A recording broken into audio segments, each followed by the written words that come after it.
he is. All right, guys. Welcome back. It's Sunday night. We are here. Steve, did you see that thing about your Facebook not working properly or something? What? Yeah, No, I didn't. yeah. It says Vintauri's workshop did not. Didn't work on Facebook. So, but Darn Facebook. anyway, all right, guys. Tonight we have special guest. You guessed it. It's that guy like down there, Brett from Brett's Laser Garage. Been watching a lot of Brett's videos for a while. He does a lot of the same things that me and Steve do as far as lasers and so forth. And y'all know we like bringing folks on, getting a different perspective on things, different learning experiences, life experiences. Where exactly are you located, Brett? I'm in Mission Viejo, so Southern California. Woo, so like we're like all over like the country. Yeah, man, definitely. I'm like in between LA and San Diego, like right in the middle. Okay, so now we got West Coast, we got Steve out like South Canadian province, whatever, Minnesota, and then of course me, kind of sort of over here near the East Coast, you know.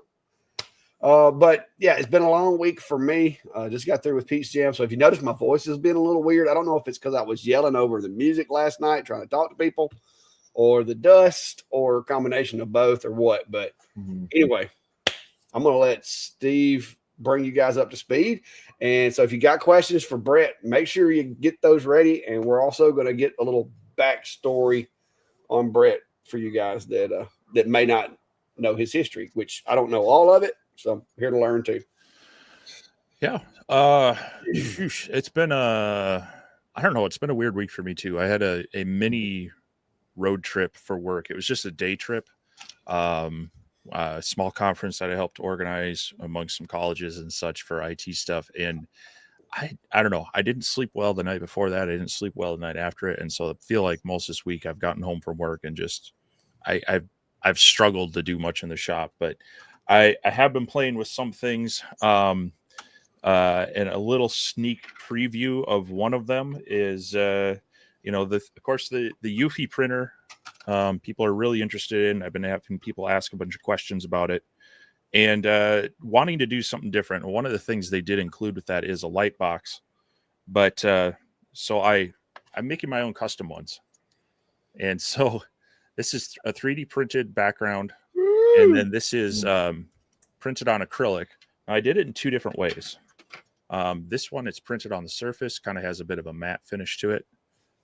There's the glossy backside. This one is actually printed on the backside with the white layer, which makes a big difference. So if I inset it into this box, I haven't glued them in place yet because I've been doing some playing, but it looks okay on its own, but then it gets blown out. But you get the idea. It lights up.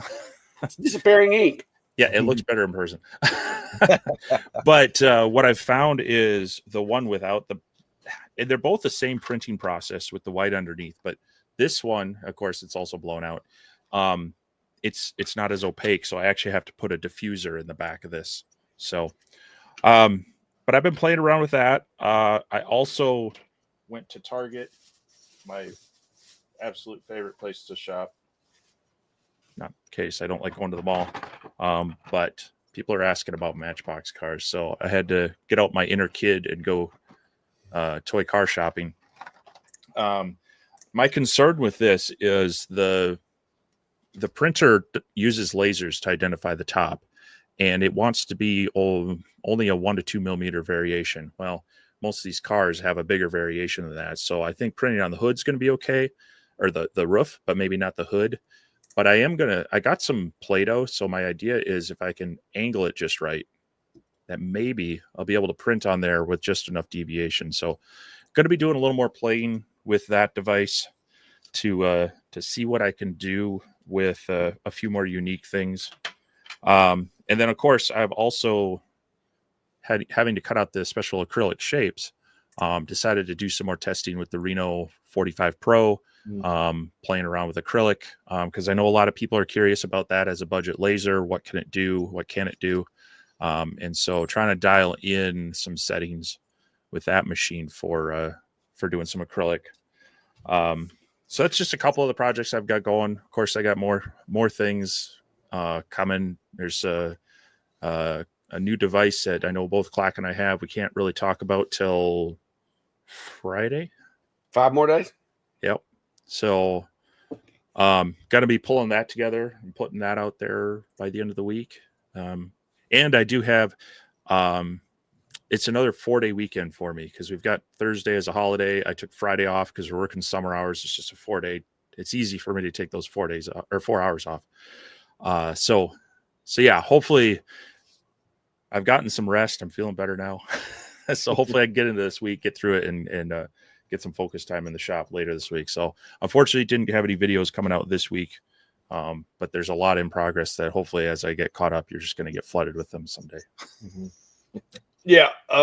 Brian, no, I haven't figured out what the deal is with Steve and Yuffie, but I am glad to point out today that me and Brett both are not in the Cool Kids Club with Steve and every other YouTuber on the planet. But yeah, I don't know what I did to Yuffie exactly. But yeah, I didn't get one. That's fine. That's cool. Whatever. I'm only a little disgruntled about it, but you know, maybe one's coming. I've seen a lot of new videos coming out lately. Like, I don't know. They might be giving it seems like a second round might be coming. Well, they need to email me if they're going to put me on the second round. I probably won't get one then either.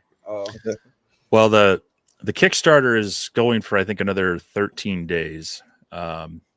So it'll probably calm down a little bit until people start getting their devices, and then I'm sure things will kick up again. But I did do one other video. Shoot, I don't have that. Maybe I'll grab it while Brett's saying something. But I was doing. We have these key fobs at work.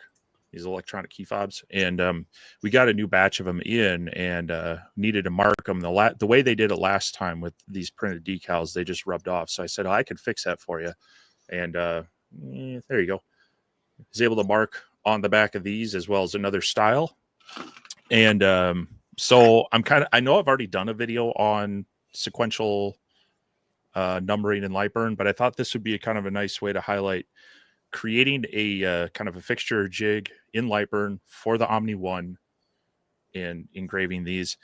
But the cool thing is I needed to find a keychain, and I ordered one, kind of those cable chains, but I found a file that you can make your own, 3D print the ends, and then you add in some filament. So I used some TPU filament since it's nice and rubbery and won't break. So I'll have to grab that in a little bit and just show you how that came out. But that was another thing I was working on. That one might be the first video out this week. All right. Well, yep. There you go, David Allen, the guy with the really great name. He says that it's hashtag Steve and the cool kids only. That's about right. That's about right there. All right. So, like I said, tonight we wanted to bring Brett on to you guys. If you haven't already went and checked out his channel, go check that out.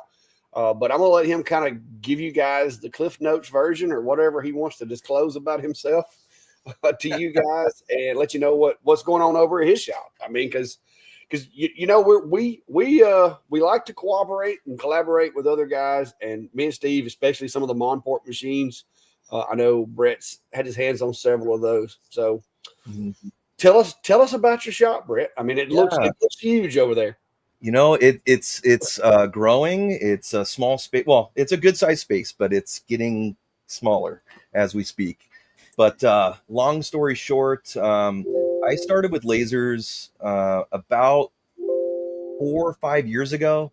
It was basically when the X-Tool D1 came out, and I pre-ordered that, and that was my first laser, and really started seeing the potential once I got my hands on it and started playing with it, of where this thing could take me as like a side business in the future, just because of what it could do. But I kind of quickly, I saw the limitations of the 10-watt diode, and got into a Monport 80-watt CO2 as like my next level up.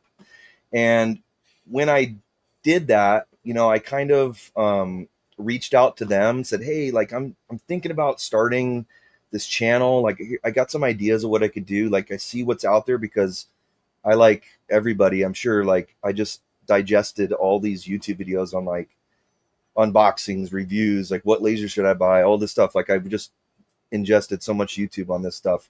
So I saw what was out there and I was like, okay, I think I could, help out with, making this content and helping other people as well, because I think that's like part of what I like to do is to teach and to show people how to do things. I'm not trying to like gatekeep all this information and hold it into myself. I'm trying to kind of teach people as well. So I reached out to them and they're like, yeah, I mean, we can help you out a little bit. I mean, they gave me a little discount on the machine. It was, now it was, I realized it was nothing more than they do like every 2 months on, but, started putting out videos and, started growing the channel, started learning more about the CO2 laser. Then my wife, she was kind of going through a little bit of a career change, kind of. She wasn't really happy with what she was doing. And, we both saw the potential in these things. And now that we had the CO2, we thought, okay, well, let's try to accelerate, the business side of this. And so we started a business. We did everything, and we still kind of do. We're trying to narrow it down a little bit, but we do a lot of sports stuff, a lot of like awards, trophies, all that kind of stuff, signs for businesses. And that just kind of started snowballing, and it came to a point where, she was able to say, okay, I think I can leave my job, and pursue this full time. We can grow this together. So that's what we've been doing for, gosh, I mean, like probably the past 4 years. She operates our business full time. And not only do we have lasers, but we have a CNC machine and, 3D printers, all that stuff. I enjoy learning and tinkering with all of that equipment. And I myself, I have a full-time job. So I'm, working during the day, 5-6 days a week, and I'm coming home at night and trying to make content. And of course, helping her out with the business. I mean, she does so much during the day.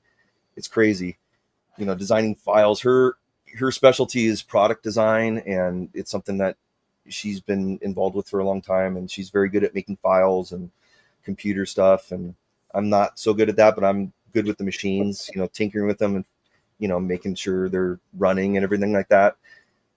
So yeah, just kind of working nights, helping her out and pumping stuff out. Cool. That is very cool. I was wondering if you were full time. I knew you said you had a full time business, but I didn't know whether it was you or your wife, which was the actual full time presence. But yeah, you reminded me.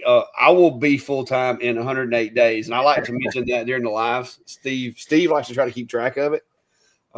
So yeah, that's where I'm at. This has been my hobby. This has been just something that's fun to do. I have used it to help me get closer to being able to retire. But as of October, this will be my job. This is going to what I'm going to do. So I think that's pretty cool that y'all have already kind of got somewhat to that point. I mean, she's working from home now. Yeah, definitely. She's doing good. I mean, she's growing. I mean, she's been hustling at it this is our 3rd year now, and we're growing every year. So adding new capabilities all the time. I mean, we'll talk about it more later, but got a lot more coming into the shop now. So that's what I've been busy with lately. This past like 2 weeks, it's a juggling game, right? Like trying, like, where can I fit this? Where can I fit that? And, I do a lot of work like on SketchUp, trying to like move things around, because it's a lot easier to move it on SketchUp, right, than it is to lug everything around in the garage. So I have a 2-car garage, 20 by 20. So it's a great space. Don't get me wrong, but I've got a lot in here. It doesn't take long to fill up. It doesn't take long, and like you got to try to find places where everything goes. And I enjoy doing that. My wife always gives me a lot of crap for that, because like I'm always moving stuff around, but like I like to test things and see how it works, and then see what doesn't work, and then, move accordingly. Right. Like, so doing that right now. I'm in the process. I'm actually just kind of getting finished with like the first phase of it right now. So Yeah, and Brett, and if you guys don't know, Brett has a Shipoko 5 Pro also. Mm-hmm. Now I think you've got the 4x2, right? I do. I have the 4x2. Mm-hmm. So the Shipoko is now outnumbering the Onefinity in the live chat tonight. Which Steve says he's going to use his like now more, but he's been busy. He's let this job about get the better of him.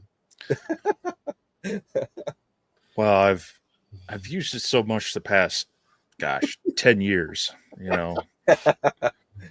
that it just I don't know. I find more and interesting things to do with the lasers often, but there are definitely areas where the CNC router is king and the tool choice. And I do have some things, but yeah, it's just I went to start using it last week and then decided to process some more wood for it, and then ran out of time and everything. So it just and he's been busy playing with his Eufy too. Because well, there's that. Jim's asking says, "Welcome, Brett." Said a number of weeks ago you engraved some mini bats. Any luck selling some? I'm assuming that you sold some.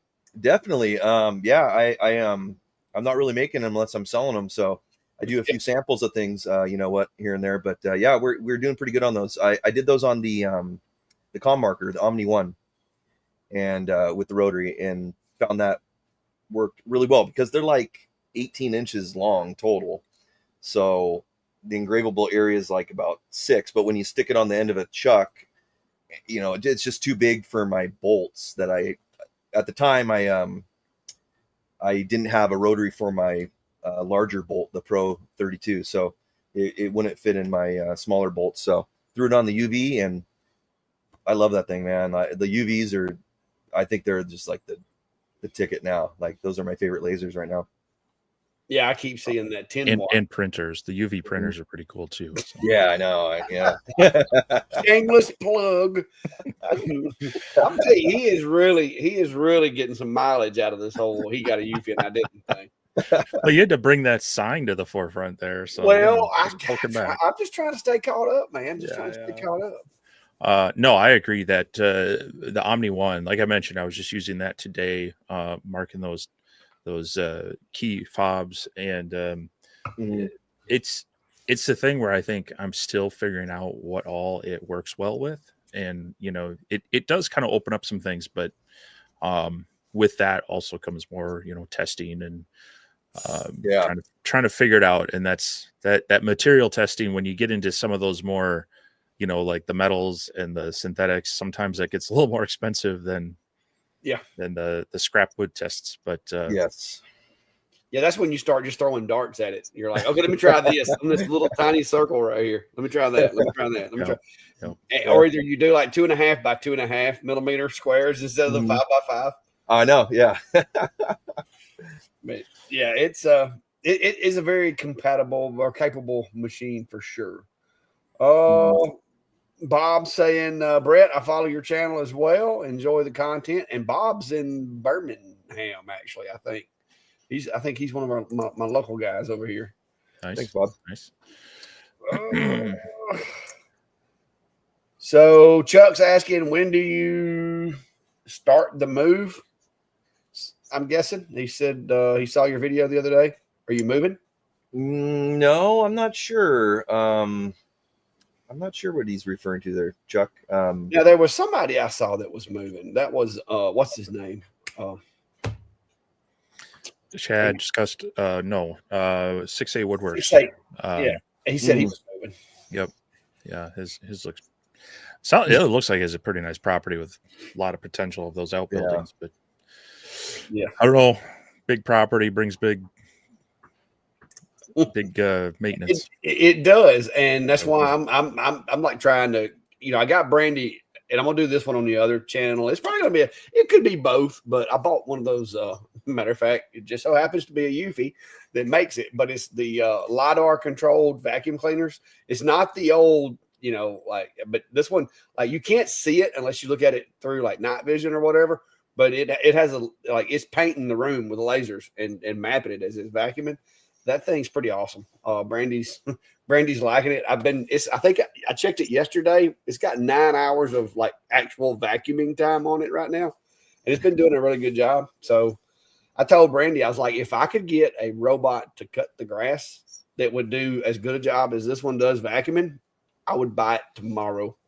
And so I'm really considering it. But I'm trying to find one that uses LiDAR instead of the RTK and the other GPS functions. The one from Eufy uses visual recognition, visual mapping, like AI, but it's only daylight. It has to have daylight because it's visible spectrum, not LiDAR. But I found a LiDAR one that has potential. So we'll see. But I'm trying to automate as much crap around here as I can when I retire. That way I don't have to do all of the work. Mm-hmm. I just have fake grass, so I don't know. It's like my dad down in Arizona. They rake their yard of rocks and whatnot back when there's heavy rains. So, well, here's a question. It's Ace Man Laser Engraving. Just bought an 80 watt CO2 laser. What's been the best seller for you guys on a similar machine? That's a tough question because it's really, it's bad advice per se to kind of chase what other people are doing. I mean, it's good to get inspiration and see what goes well for them and such. So, there's a lot of the comments, but it's not necessarily specific to that machine. And what you really want to do is try to find your own spin on things. You got to make it unique. There's been a lot of chatter about Etsy recently, kind of locking down, wanting, kind of blocking the people who are not using their own designs and such. And that's going to be disruptive for some, but hopefully not for most, because if you're doing your own work, you're making your own designs, then you're not in a race to the bottom to see who can make it the cheapest.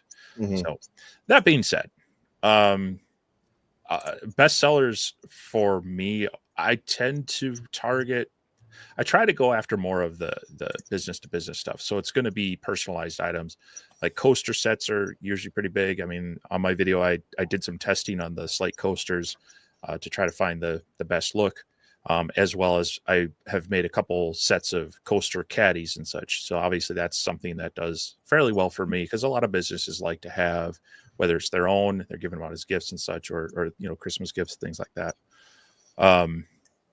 So that's something that works well for me in my area, but might not work well for you. I mean, like David did a video on the customized name or the plates for the front of your vehicle. Here, we got to have plates front and back. Obviously, that's not going to work well for me up here because they're not going to be able to put it on their vehicles. So, but that might be a hot seller if you're in one of those states where you only have to have the rear plate or something. But if you're in an area where people like go to the golf course or whatever, for the golf cart, yeah, you're gonna wear a little.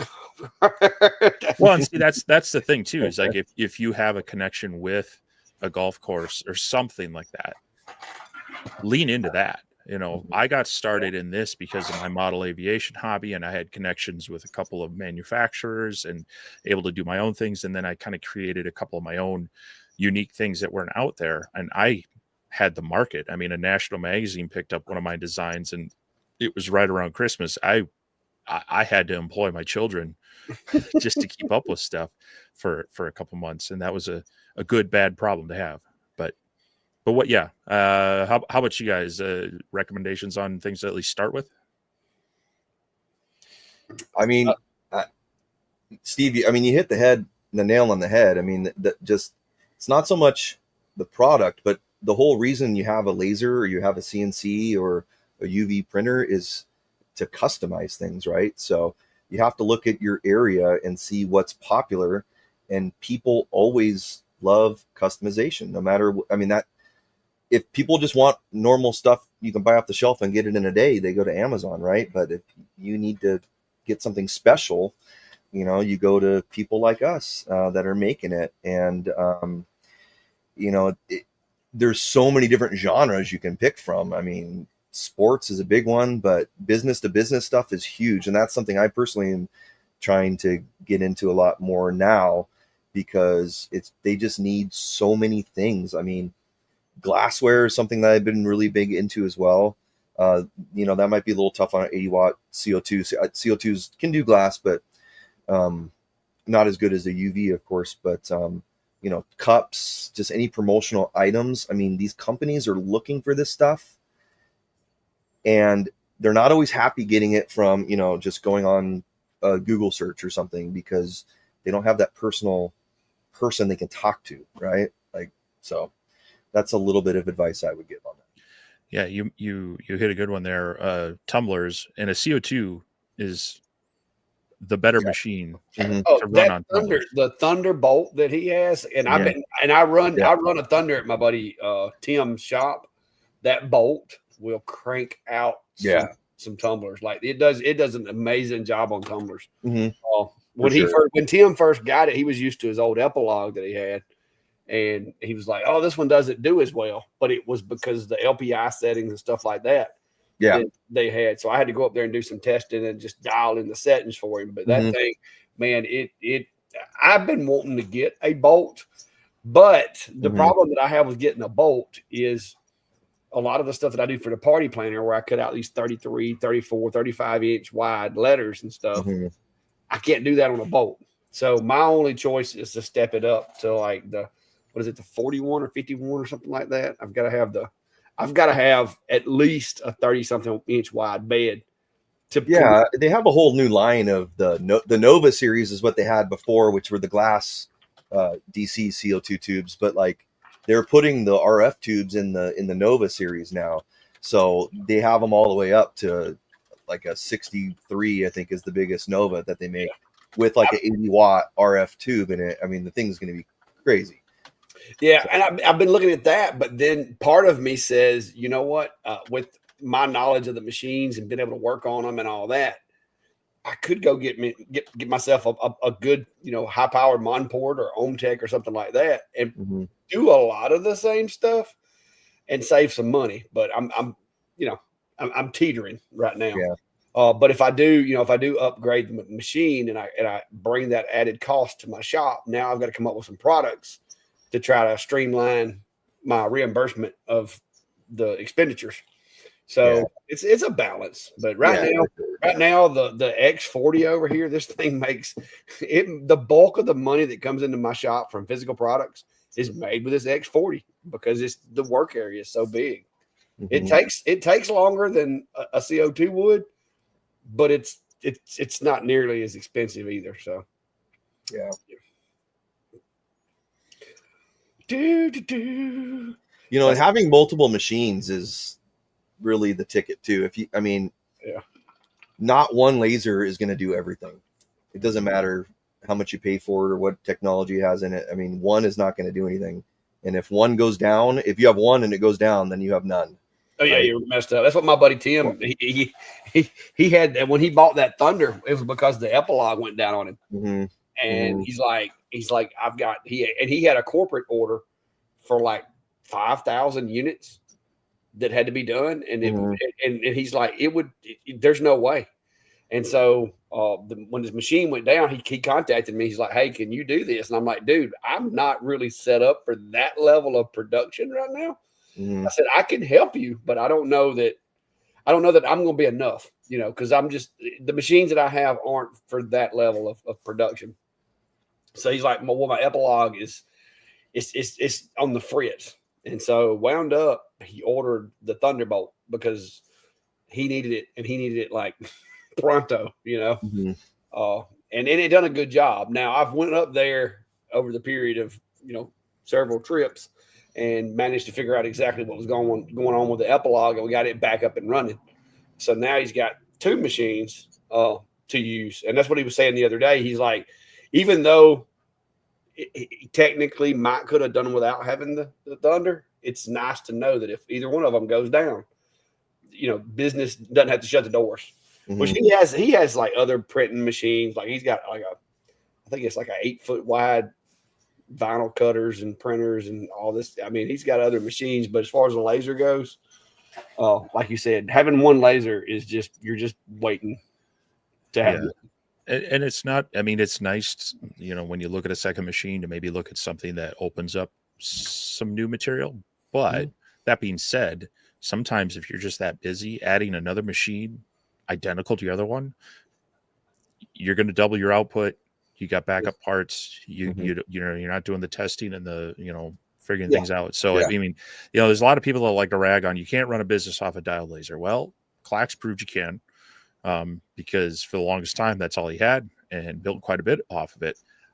And other people do that as well, so and that goes back to not doing what everybody else is doing and chasing the, trying to do it for less, but trying to find your audience, your thing that you do well, that people are going to reach out to you for. And then you can be a little more reasonable with your rates. But, But it is also nice to consider, hey, if I added a different machine, maybe what would it, open up for me? Yeah, if I ever get to where I'm doing bulk manufacturing, like if I start taking on those orders like Tim did, where he's got like 5,000 units that has to be done, that I'm going to have to step up. But right now, mine will be like, hey, I need this for a wedding party, or I need this for graduation, or I need this for the baseball team. I want to do these awards, or I want, everybody to have their name on a ball, or it's not thousands of pieces. And so with the setup that I've got now, I can manage it. But that's what me and Brandy had talked about, is as I retire, depending on how much I scale up production, there may be some changes need to be made as far as the machines in the shop to make that easier. Cause I don't want to be sitting out here, 8 hours a day, 5 days a week, working on a job that I could have done in a day with the appropriate machine. That doesn't make really good sense. And I know you've got, Brett, you've got what, 2? You've got the Bolt Pro 32, and then you've got, is it 1 or 2 Auroras? I've got 2 of the original bolts, and then I have the Bolt Pro 32, which is a little bit higher powered and bigger work area. And then I have the Aurora back here, the UV from Thunder. Oh, that's the Aurora. The one you've got is a UV from Thunder? Yeah, this one right here is it's a UV. Yeah, it's a 5 watt, air cooled UV. That's and nice. I use one of my bolts pretty much only for tumblers. Like I keep the chuck in there, and it just lives there, and I love it. The bolts, it's my favorite laser for sure. The original bolts are my favorite laser. You're right 100% about the size capacity. It's like a 12-inch by 20. So if you do bigger things, you got to think about that. But if you're not, which I don't often, I mean, it's not cheap, but in the world of, industrial lasers, it is not expensive. Oh no, not compared to some of the other ones No. start out at like $8,000-9,000. I've actually been looking, because I've emailed like Omtech's come out with a new machine that I think is very interesting. Some of the technologies that they've incorporated into it, and I'm considering those. If they want to like give me a deal on one, so where I can make it a little more affordable, I might go that route, but I don't know yet. And I've also been on Marketplace looking to find one of those that somebody's just threw their hands up about. You know what I mean? Because those are out there. I've been seeing lots of CNCs and CO2 lasers that are relatively new. People are just like, hey, I bought it, thought I knew how to use it, but I don't, and it's got to go. Yeah. So, I'm going to wait and see how the business evolves after retirement before I go jumping in too deep. But I'm pretty sure there's a machine purchase coming soon. So we'll see how it goes. Well, DJS is asking, Momport has their Onyx 55 watt CO2 on sale for $15.99. What do you guys think about that machine? That's a pretty good discount on it. So, I mean, it's a 55 watt desktop CO2, but it's powered by Lightburn and RDWorks. So right now there's a lot of smart lasers coming out that have their own software, and that's a little hit or miss. So from that aspect, it looks like a decent deal. My guess though is this is probably the start of them discontinuing that laser because of how discounted it is, and the fact that they have their Reno line for kind of their budget, and now they've got their Mega and Mega Light that they're trying to get out there. My guess would be it's a great deal, but it's probably going to be discontinued, and depending on the internals, that may give you a little bit of struggle if there's any like, you know, specialty proprietary parts in there. Probably not a whole lot. Usually there's a lot of things you can find, but sometimes when you get into these desktop CO2s, they have like a special tube that you struggle to find the right size for. So maybe doing a little research on other people that have them to find out if they, you know, parts wise have had issues, and if those look to be something that's going to be serviceable 2-3 years down the line, because my guess is this is a early discount towards discontinuing that product. Do you have an Onyx, Brett? No, I don't. I had the Reno Pro 45, and that I was testing. I don't use it every day, but I played around with it quite a bit, and I really like that laser. I think it's I would go with something more like that than the Onyx or any of the other machines that are similar, like the Polar or the, you know, the G Week. There's a bunch of them, right? They're all the same machine pretty much, unless you don't really have the space. I mean, Monport or OM Tech, you know, those guys. I really like the larger format, even a 60 watt, like a 24-inch bed. They're a little bit bigger, right? But gosh, they just like all the parts are available because everyone makes. They're all the same machine. They just slap a different paint job on them, pretty much, right? And yeah, you know, they have a DSP controller, right? Like, I mean, so does the Onyx, I guess, but it has a, you know, motorized Z axis. So you're not moving trays and stuff like that. You know, the Z axis, the bed is actually moving up and down, which I like that a lot. So I would go with something like that, and they're not that much bigger, you know, when you take into account that, you know, the thing's got to go on a desk anyway, right? I mean, so, you know, the standalone machines aren't that much more bigger, And they're hard to work on sometimes too, because everything's crazy. Yeah, finding lenses and mirrors and getting to all that can be kind of a pain. Yeah. All right. Not Bored is asking, what is the difference in cutting power between diode wattage and CO2 wattage? Is it 1-to-1 or better per watt? And my answer is going to be, it depends on the material, because blues do better on some materials and CO2s do better on others as far as engraving and such. To me, the blues give you a darker engrave than most CO2s, unless you play with the focus. What do you guys think? Mm-hmm. Yeah. So you're dealing with different wavelengths of light, which is going to have different. It's going to interact with different material. It's going to interact with the same material differently between the two wavelengths. So it's, you know, cutting power on wood, it's going to be similar, but even if you compare an RF CO2 to a, you know, a liquid CO2 tube, you can't compare wattage to wattage there the same, just because of the frequency they operate and other things. So it's close, but there are small variations between them. Kind of like Clack said, you know, the diodes, it's a visible light. It's a little more of like a sintering cut, whereas the CO2 invisible light, it's a little more of efficient.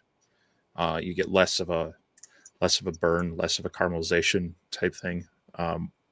But yeah, so I wouldn't, you know, like if you have a diode manufacturer saying this cuts like a 60 watt CO2,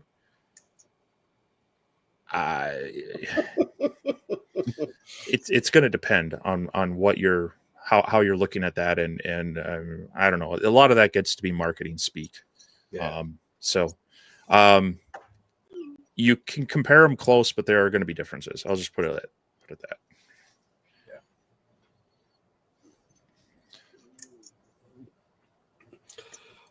Okay. Yeah, Norbert checking in.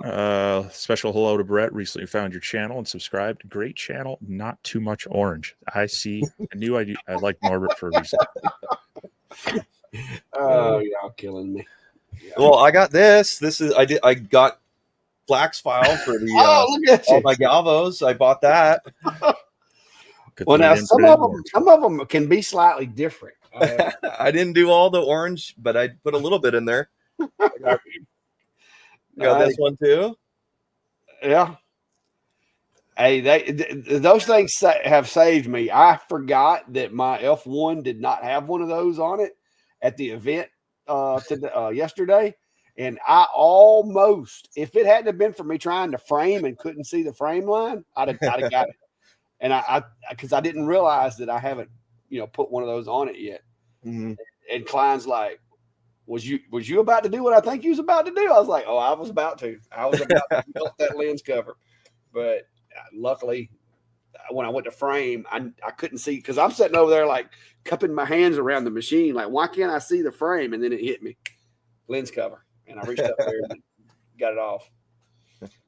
So Bob's mentioning has been using Jason's Talon Pro rotary for tumblers and like it pretty well. What are your thoughts on what it compares to? And so this is directed at Brett with your setups of the. Yeah. So I have two of the Talons. I have the original Talon Chuck, and then the Pro I just got. That's in my Thunder right there. And then I also have the Lens Digital Pyburn grip too. And I mean, I really like them both. I like the Talon Pro a little bit better, just like the way it feels like it's all like machined aluminum, and the way that the cup like tightens onto the glass. I really think that motion is really, really nice, but they both work really good. So as far as I'm concerned, like I just like the Chuck rotaries. I don't have any rollers. I haven't used those before. So I only know about these 3 styles of Chucks, and they're all good. I just like the Talon a little bit better. Yeah, I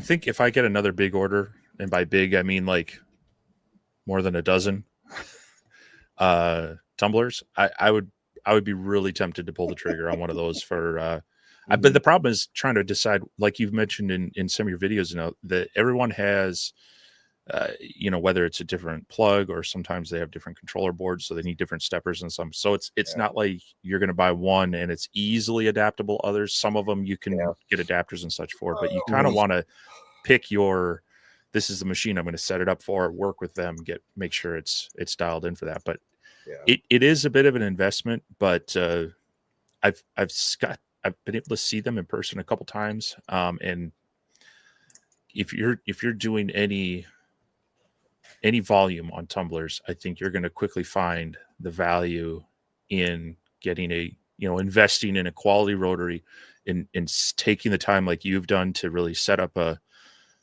fixture to lock it in place so it's easily, aligned, drop it in. That makes the job so much easier.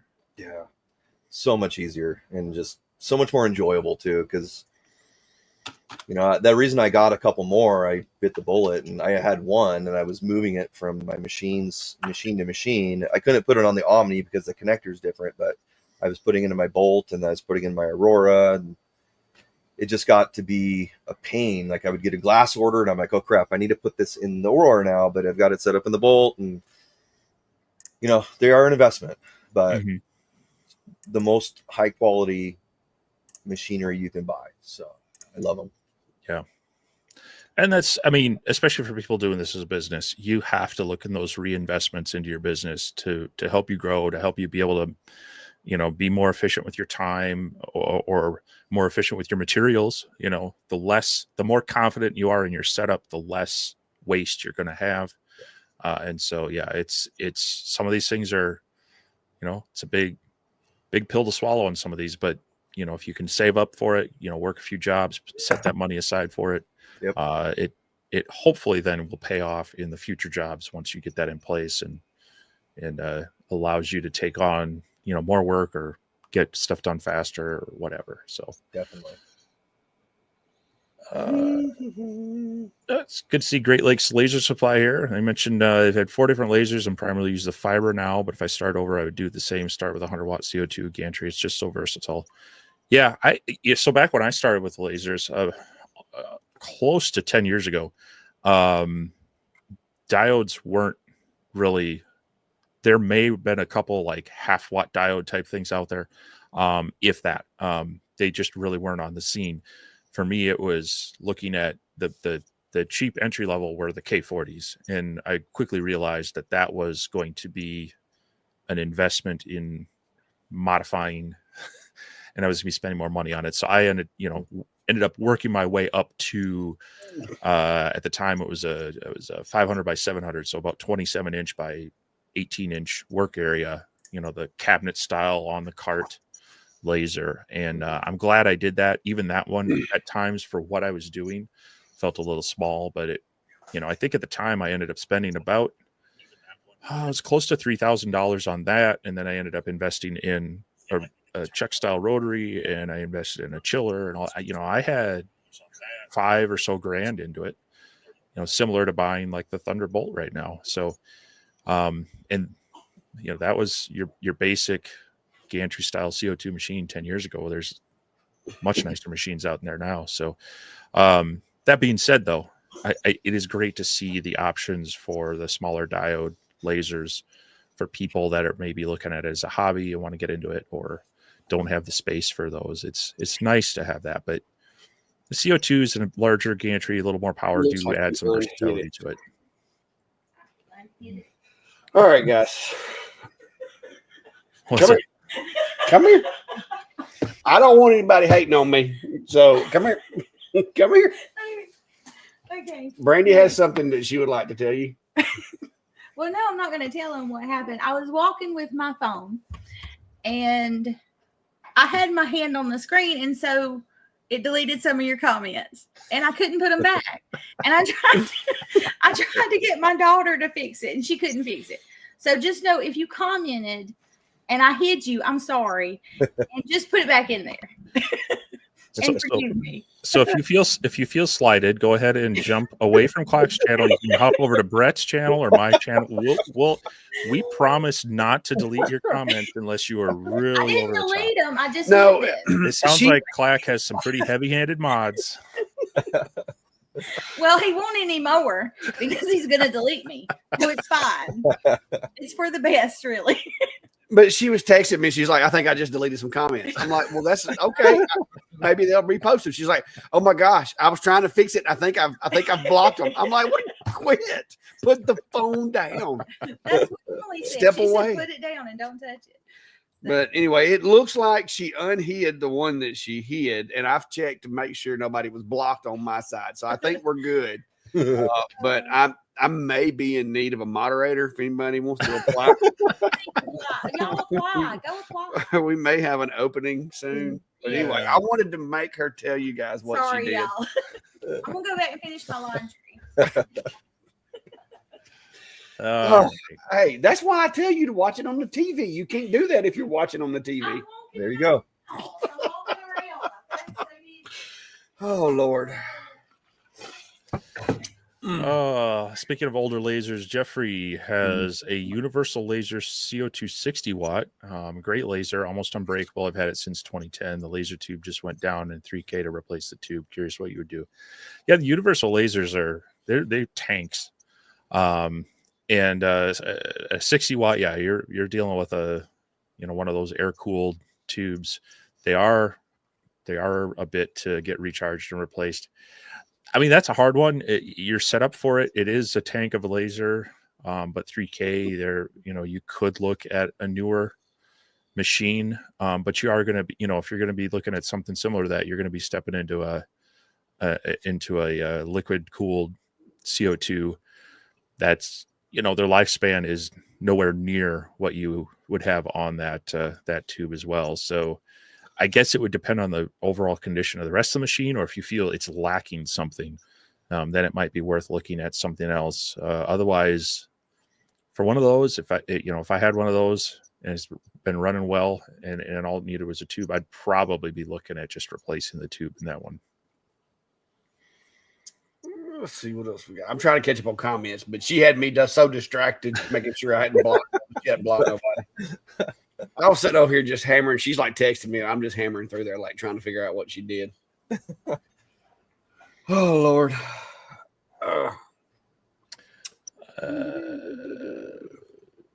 Let's see here.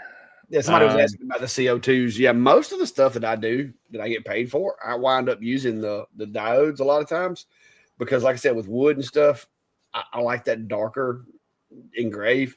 Now, if I'm backfilling it or painting it or something like that, it doesn't matter. But yeah, I end up using the diodes for a lot of stuff just because I'm not always in a hurry or anything. So I touched on it a little bit. Zintero is commenting Etsy changed their policies, so 3D prints and laser engraving designs need to be original now. But they're allowing AI generated designs. So this is kind of across the spectrum. I think they're tired of seeing all the duplicate. You know, you search for one type of thing and you see the same thing by 50 makers.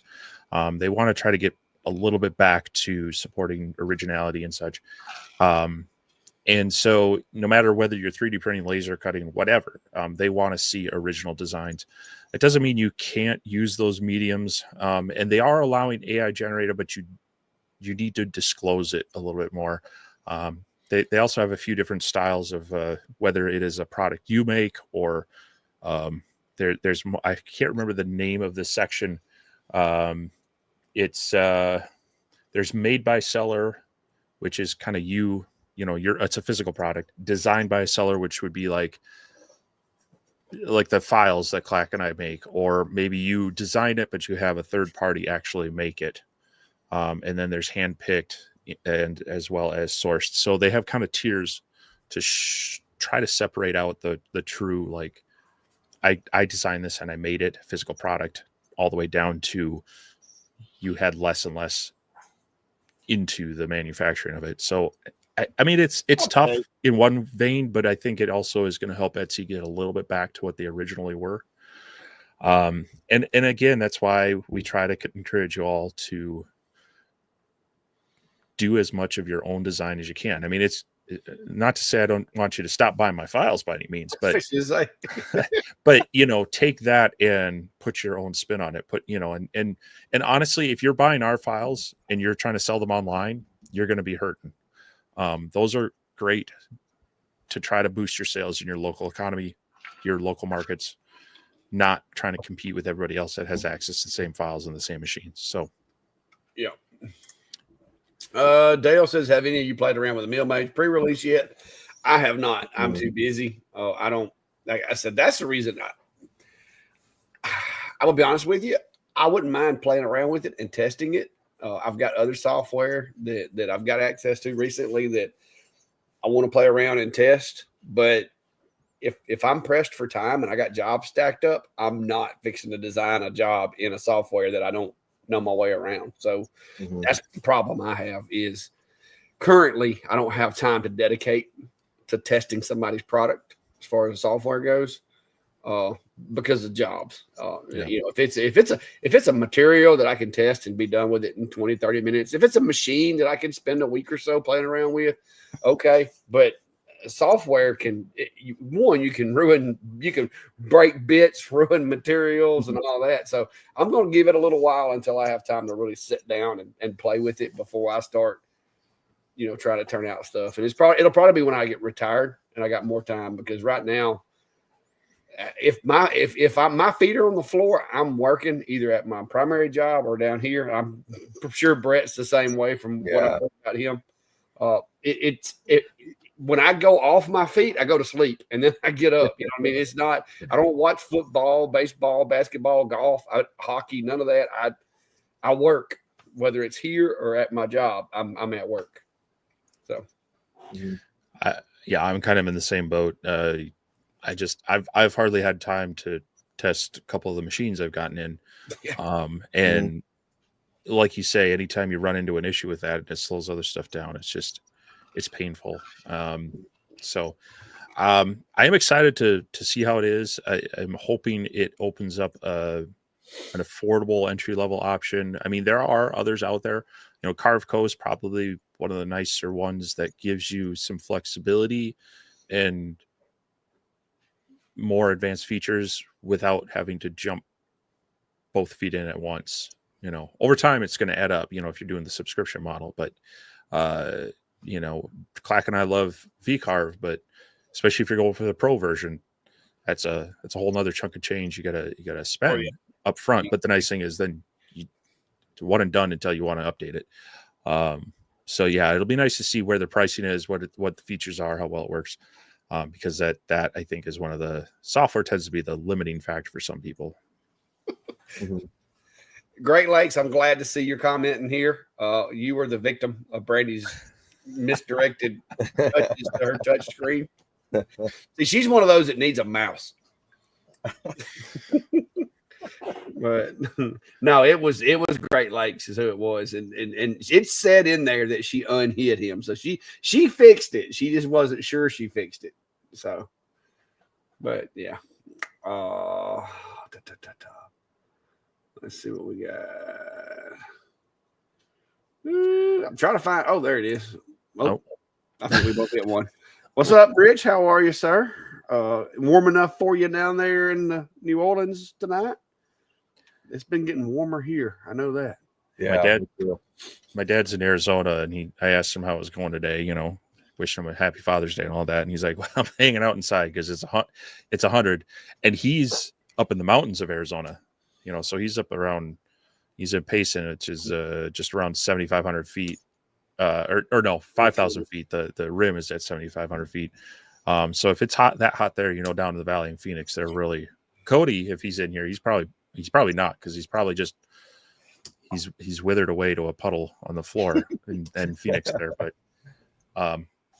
yeah, it's gotten muggy up here. We've gotten a lot of weather and whatnot. I mean, it was only 80 degrees, but it was like 75% humidity. So it's gotten muggy. So what's the pay for moderator? It's a volunteer. I'm still waiting for my check. Service. I mean, it's community service. So here's another question from Norbert to Brett, because they kind of know where we're at. Have you gone to craft fairs or events? And if so, have you brought your lasers, and what are your tips or tricks? You know what? I have only done one craft fair, and it was like 2 years ago, and it was at my church. It was just a small thing. I am, interestingly enough, I'm going to be doing one in July, and it's going to be the same like festival thing that we do at my church. And it's a limited amount of vendors. It's not a huge thing. There's probably about 10 different vendors there, so it's a very targeted thing. I plan on making a few, or at least one video kind of about this, but I look at those as marketing for me, getting out there in the community and just talking to people about what we do, having access to having hundreds of people just coming in and checking out your stuff. And, I'm just going to bring a few things that are targeted towards that community. I'm not bringing a whole bunch of stuff, but I'm going to bring examples of other things that we do for, around the community. And again, use it as marketing, give out free stuff, give out some swag, just as a chance to talk to people. I'm gonna be out there for 2 days. So that's how I look at those. I haven't really found a lot of interest in doing those full time, because I'll tell you what, the one I did do 2 years ago at the same event, I kind of took a different route with it, and I just made all this stuff. Like, man, I still got almost all that stuff in my garage. Yeah. So I failed. I failed.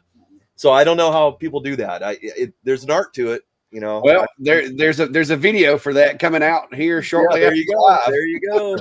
I saw your video, Clack, of just about your trailer and everything a couple days or last week. About doing the mobile stuff, and there's an art to it, and you can do good. And like I said, and that's in that thumbnail. That's why I named the video what defines success at a vendor event.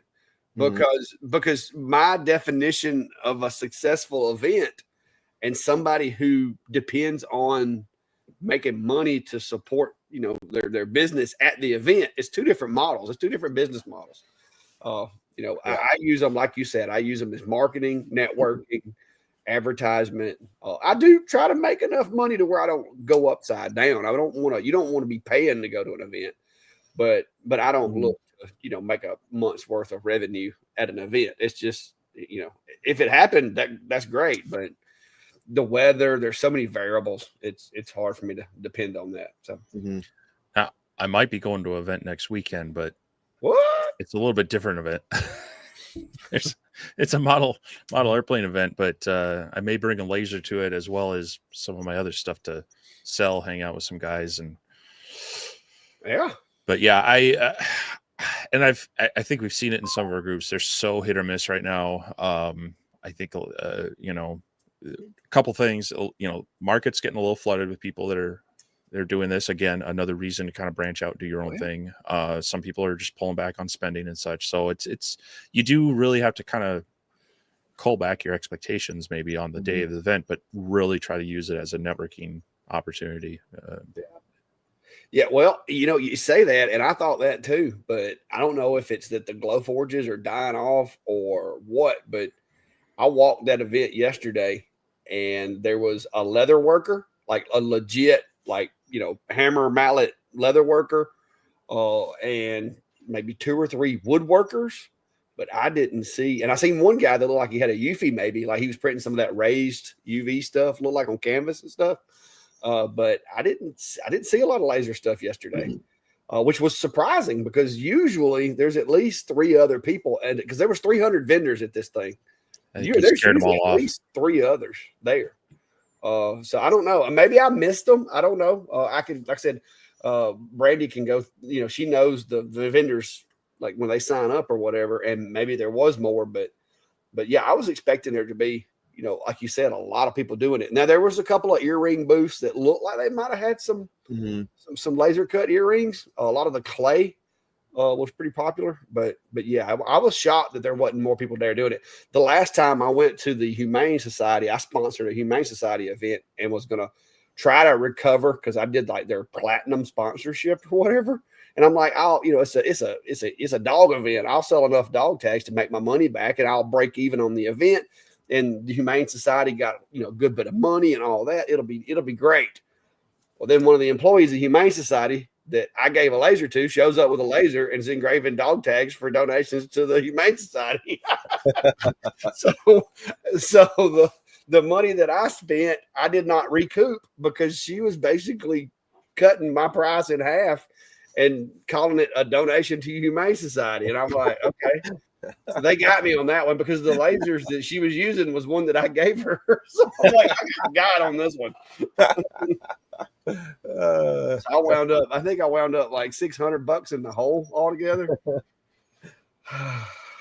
So, but it's events are a roll of the dice. You never know. Like I said, the weather's what got us yesterday a little bit. The crowd took a pretty good hit because of 60% chance of thunderstorms. So, but all in all, I didn't lose money, so that was good. So, did you want to address this one you brought up?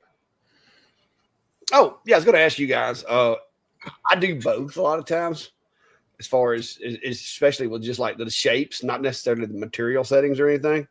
I like using art libraries, especially if it's like a kit or a package that the parts all go to the same thing, because you just drag one in, drop it, burn it, delete it, drag another one.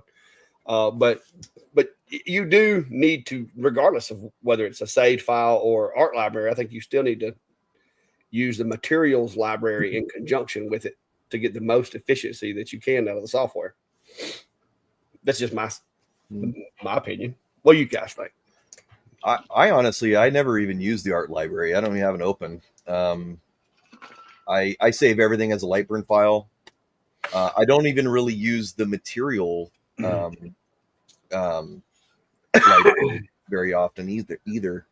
I find, well, at least with what I do, I mean, I do use it for targeted things that I'll save things in there, but I'm, doing a lot of wood, plywood, glass, tumblers. So I have, a few different settings like that, but I don't lean too heavily in those, so I don't really have much of a opinion on those. I'm kind of the same way. I mean, and this goes back to when I first got my CO2 laser. I used RD Works for probably longer than I should, because I had heard about Lightburn. This was before Lightburn was even in version 1. So I wasn't, it was working for me and I wasn't ready to spend money on it. But eventually I did move over to that, and I was so used to my file structure for how I have my actual files saved, and it's easy to import them or switch between two. Now I've tried to get better about the material libraries.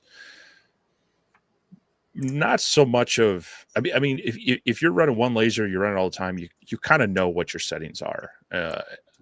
But when you start testing different ones, or you start using multiple ones, that's when it's helpful to start putting those in a material library, machine specific, so that you can call them back up. Whether it's someone else asking me like, hey, what are some good settings on insert laser here, material here?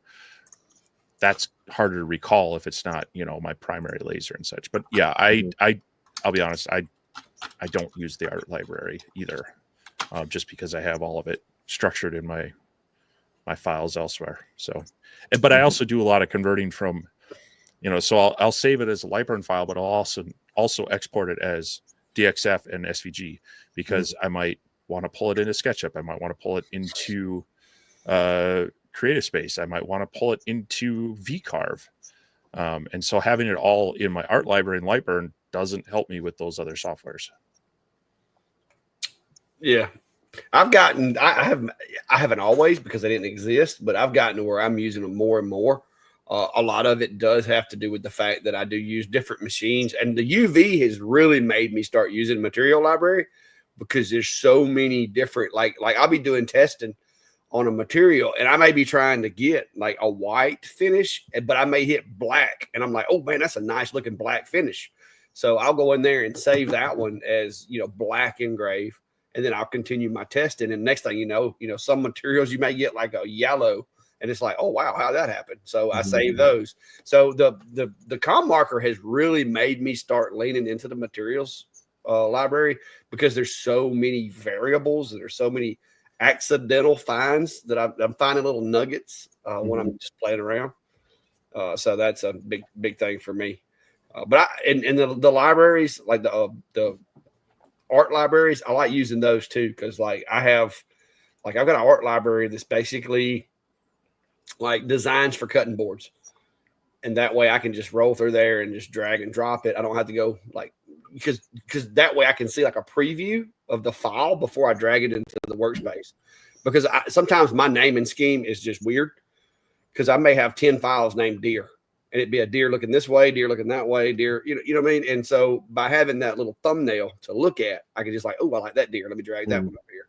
So that's where I think it comes in handy. But yes, I fully understand creatures of habit doing the same thing over and over.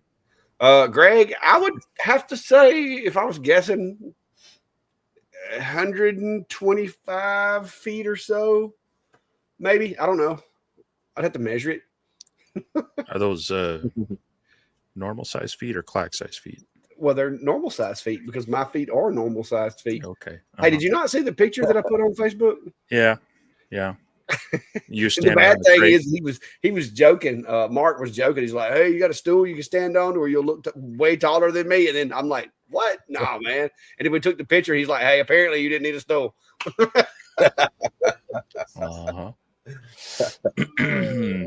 This is pretty funny though. I was glad to get to meet some of those folks. Met a few people that didn't even know, they didn't know they knew me from Facebook or YouTube. They were just asking questions about the laser, and then they're like, "Man, I know you from somewhere." And then you can see it when they realized it. I was like, "All right." Mike Fitz Jr. is asking a question. What are your all's thoughts on the Accel Laser HD1?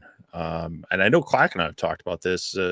Brett, are you familiar with that laser? Have you been following that? I saw the laser engraving 911 kind of the live stream, or at least one of his videos about it. So it's basically a flying Galvo, right? So plus diode laser. You know, there's different forms of it, right? Different packages that you can get with it. I mean, it seems interesting. I mean, you know, one of the limitations you get with a galvo laser is your work area, right? Depending on what lens you have in there. But, you know, you may be 6x6 or 3x3, you know, if you have a 70 millimeter lens in there or something. So it's interesting how it does that. You know, I just don't know too much about it. I've seen Rolly has one too, the Galvomatic, right? That I saw that is similar. And it's a very interesting concept. Other than that, I don't know too much about it though. Yeah. Yeah. So I've been watching both of them kind of develop it. And both look very interesting as far as new technology. I think it's the way it'll open up new abilities, and especially for people wanting to engrave, it's going to be faster. My thoughts on it though are Acel Laser is a brand new company. We haven't seen anything from them yet. We haven't seen them deliver product yet. We haven't seen customer service yet. As far as a new technology and me jumping in and backing one, it's more going to be to the Rolly automation and their Galvomatic. Just knowing them as a company, knowing their support, knowing them being able to deliver and not overpromise as well. I think you're going to get a little more. You're going to get what they say with that one. And you know you're going to get feedback from the owner and the developers and such. Not to say that Acel Laser is anything bad or that it's going to be a bad product. It's just an unproven company. And in these days and age where we've seen companies come and go, we've seen Kickstarters get funded and product never show up. I'm going to, if it were me looking at one of those two, if I had to have one and I had to back one, I'd probably lean towards the more known company at this point. Yeah. But I like seeing companies push innovation and push each other. You know, it's great to see two companies kind of working at this to try to challenge each other to maybe make it better. But end of the day, my dollar is going to go with the company that's proven themselves in the past. So, yeah, definitely. Yeah, just for those guys that were wondering how good I am at guessing distances, I have consulted with Google Maps, and it is exactly 125.76 feet from my shop to the house. So, yeah. And you can see all my neighbors. I should be able to tell you the distance from my house to my shop because I had to trench the electrical by hand and lay in the conduit by hand. But that was 16 years ago. Yeah, so I did that, and a tree died as a result of it, and I got blamed for it. Well, I mean, that was maliciously done. Yeah. Let's see what else we got. If anybody commented that we missed or Brandy deleted, make sure to drop that down below again. You can throw those question marks in there. That does make them kind of stand out a little bit better.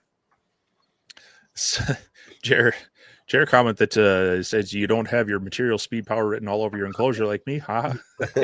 So when I'm doing my, if I'm testing out a laser, you know, I'll run some material and speed tests, but the number of Post-it notes I go through, especially on the individual items that I've run, because I maybe haven't built up my library yet, and I want to remember what they were for that, both so I can, you know, bring it up in the video, but then later hopefully add it to the library. Yeah, I go through a lot of these because they're nice. They'll, you know, you just stick them right to the item, and write it down. But yeah, it's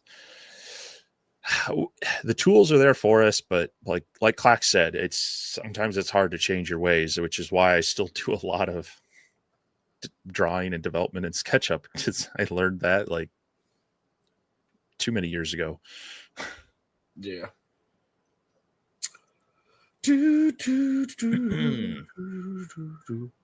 Let's see. Let's see. Greg, if you're looking for videos on anything specific, just go into the videos and like there's a search box on mine and Steve's and every other YouTube channel that exists. there's a search box when you go to like videos. There's a search box up there. Type in your keywords. Like if you just want to know about light burn stuff, you can type light burn. If you want to do variable text, you can type their variable text. If you want to do tumblers, you can type tumblers, and it will search those videos and pull those up for you. So it's a little easier to find, the content that if you're looking for a specific subject. It just makes it a lot easier using that little search function there. I think you're being called out for not allowing trees to be planted. Well, that one she did plant it like there's barely enough room between the stump and the house to get the lawnmower, the 42-inch cut lawnmower through there. So, I mean, it wasn't ideal when it comes to like foundation security and all that kind of stuff. This is true. So I wasn't like just distraught over the fact that it got killed during the trenching process. It would have probably gotten killed anyway. I still need to get that stump up. I still haven't got it up yet, though. Wow. I thought it would rot, but it turns out that cedar stump is just like long. Some of those takes plenty of time. I've got a tree I took down, and well, it wasn't when I built the garage, but it was probably a good 5-6 years ago, and it's not showing any signs of deteriorating yet. Well, it stays frozen 8 months out of the year up there. Yeah, but you'd think the water freezing and then expanding would help. I don't think that works. I don't think that works with materials that can stretch. Well, when they're that cold, they can't stretch. Neither can I. TJ Michael is asking Brett, which 60 or 100-watt MOPA would you recommend for a first-time buyer? Okay, well, I would first try to think about what I'm trying to make. I would try to go through that thought process with no matter what laser I'm thinking of buying, whether it's a gantry style laser or a galvo laser. So try to figure out what you're going to make. But if you are set on a MOPA, on a fiber laser, I would try to get the highest wattage that I could afford. And, companies like Monport, Omtech, Commarker, they all have these now. And they are coming down quite a bit. I don't think you can go wrong with any of those. They're all pretty much the same, I would think. And most of them are going to have a JPT source. But the higher wattage is going to let you do things quicker, especially if you're trying to do like 3D relief carves, like coins or something like that.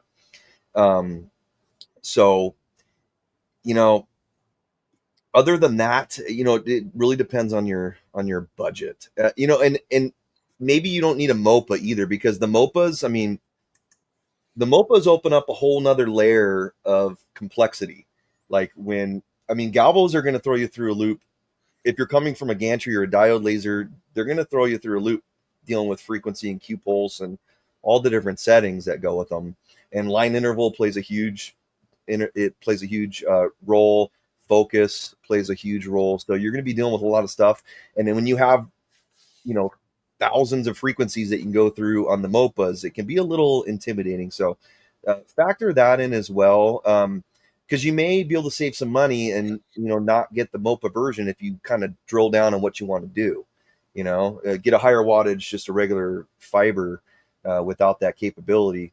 It might give you a little bit easier time learning it, and you may be able to save a little bit money on something you don't need. Because me personally, the biggest thing with the MOPAs, right, is getting colors for the most part, right? And more than that too, it's just variances in shades, and you have a lot of control over what you can do. But again, that takes a lot of practice, a lot of learning, a lot of materials you're burning through. So keep that in mind as well. Me personally, I don't really do any color. I tried it. I found it to be hit or miss. Maybe I didn't put as much work into it as I should have, but it's just so dependent on your material. It's not even the settings, like it's material. So like you can get like a brass nameplate or a stainless nameplate or coin or something from one manufacturer. You dial in your settings, it looks awesome, and then you just get what you think is the same configuration of stainless steel in another coin. You go to use your same settings and it's totally different. So they're not easy, but just takes practice, you know. Yeah, I think me and Steve have had the same conclusion that the whole getting color thing is a sales and marketing gimmick. It's not anything that you're going to do with any consistency and make money doing it. Yeah, I mean, I like to get whites, I like to get blacks, and that's pretty much it. I mean, you know, on even the UVs or the fibers, those are the galvos that I have. Those are what I'm shooting for most of the time. If I can get a nice black on brass or stainless, that's hard enough as it is in getting red or blue, you know?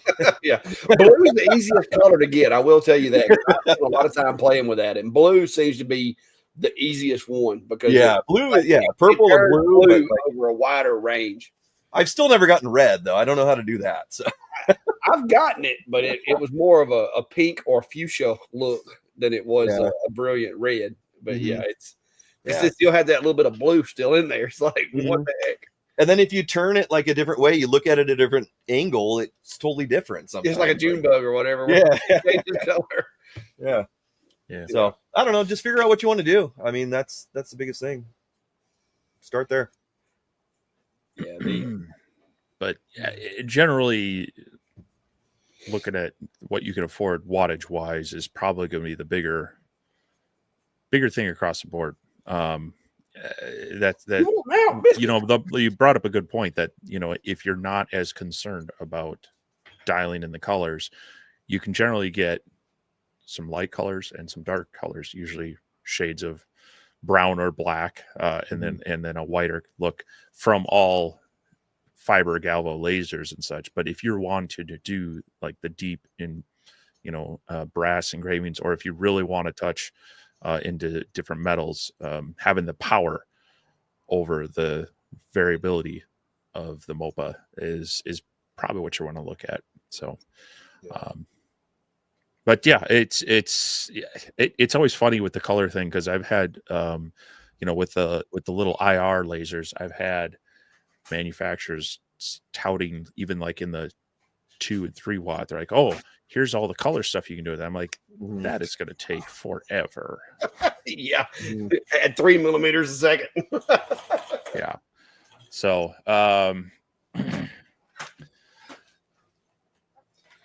anyway, apparently Cody is not a puddle on the floor down there in hot Phoenix. So good to see you're alive, Cody. My dad was telling me it was pretty hot up in Payson, so I was concerned that you were melting. But good to see you here tonight. You were talking, Clack, you were talking about like 1 millimeter material test cards, I think, earlier. Like this is like, these are like, yeah, that's it. Because stainless, they don't give stainless steel away. This is titanium. Oh, yeah.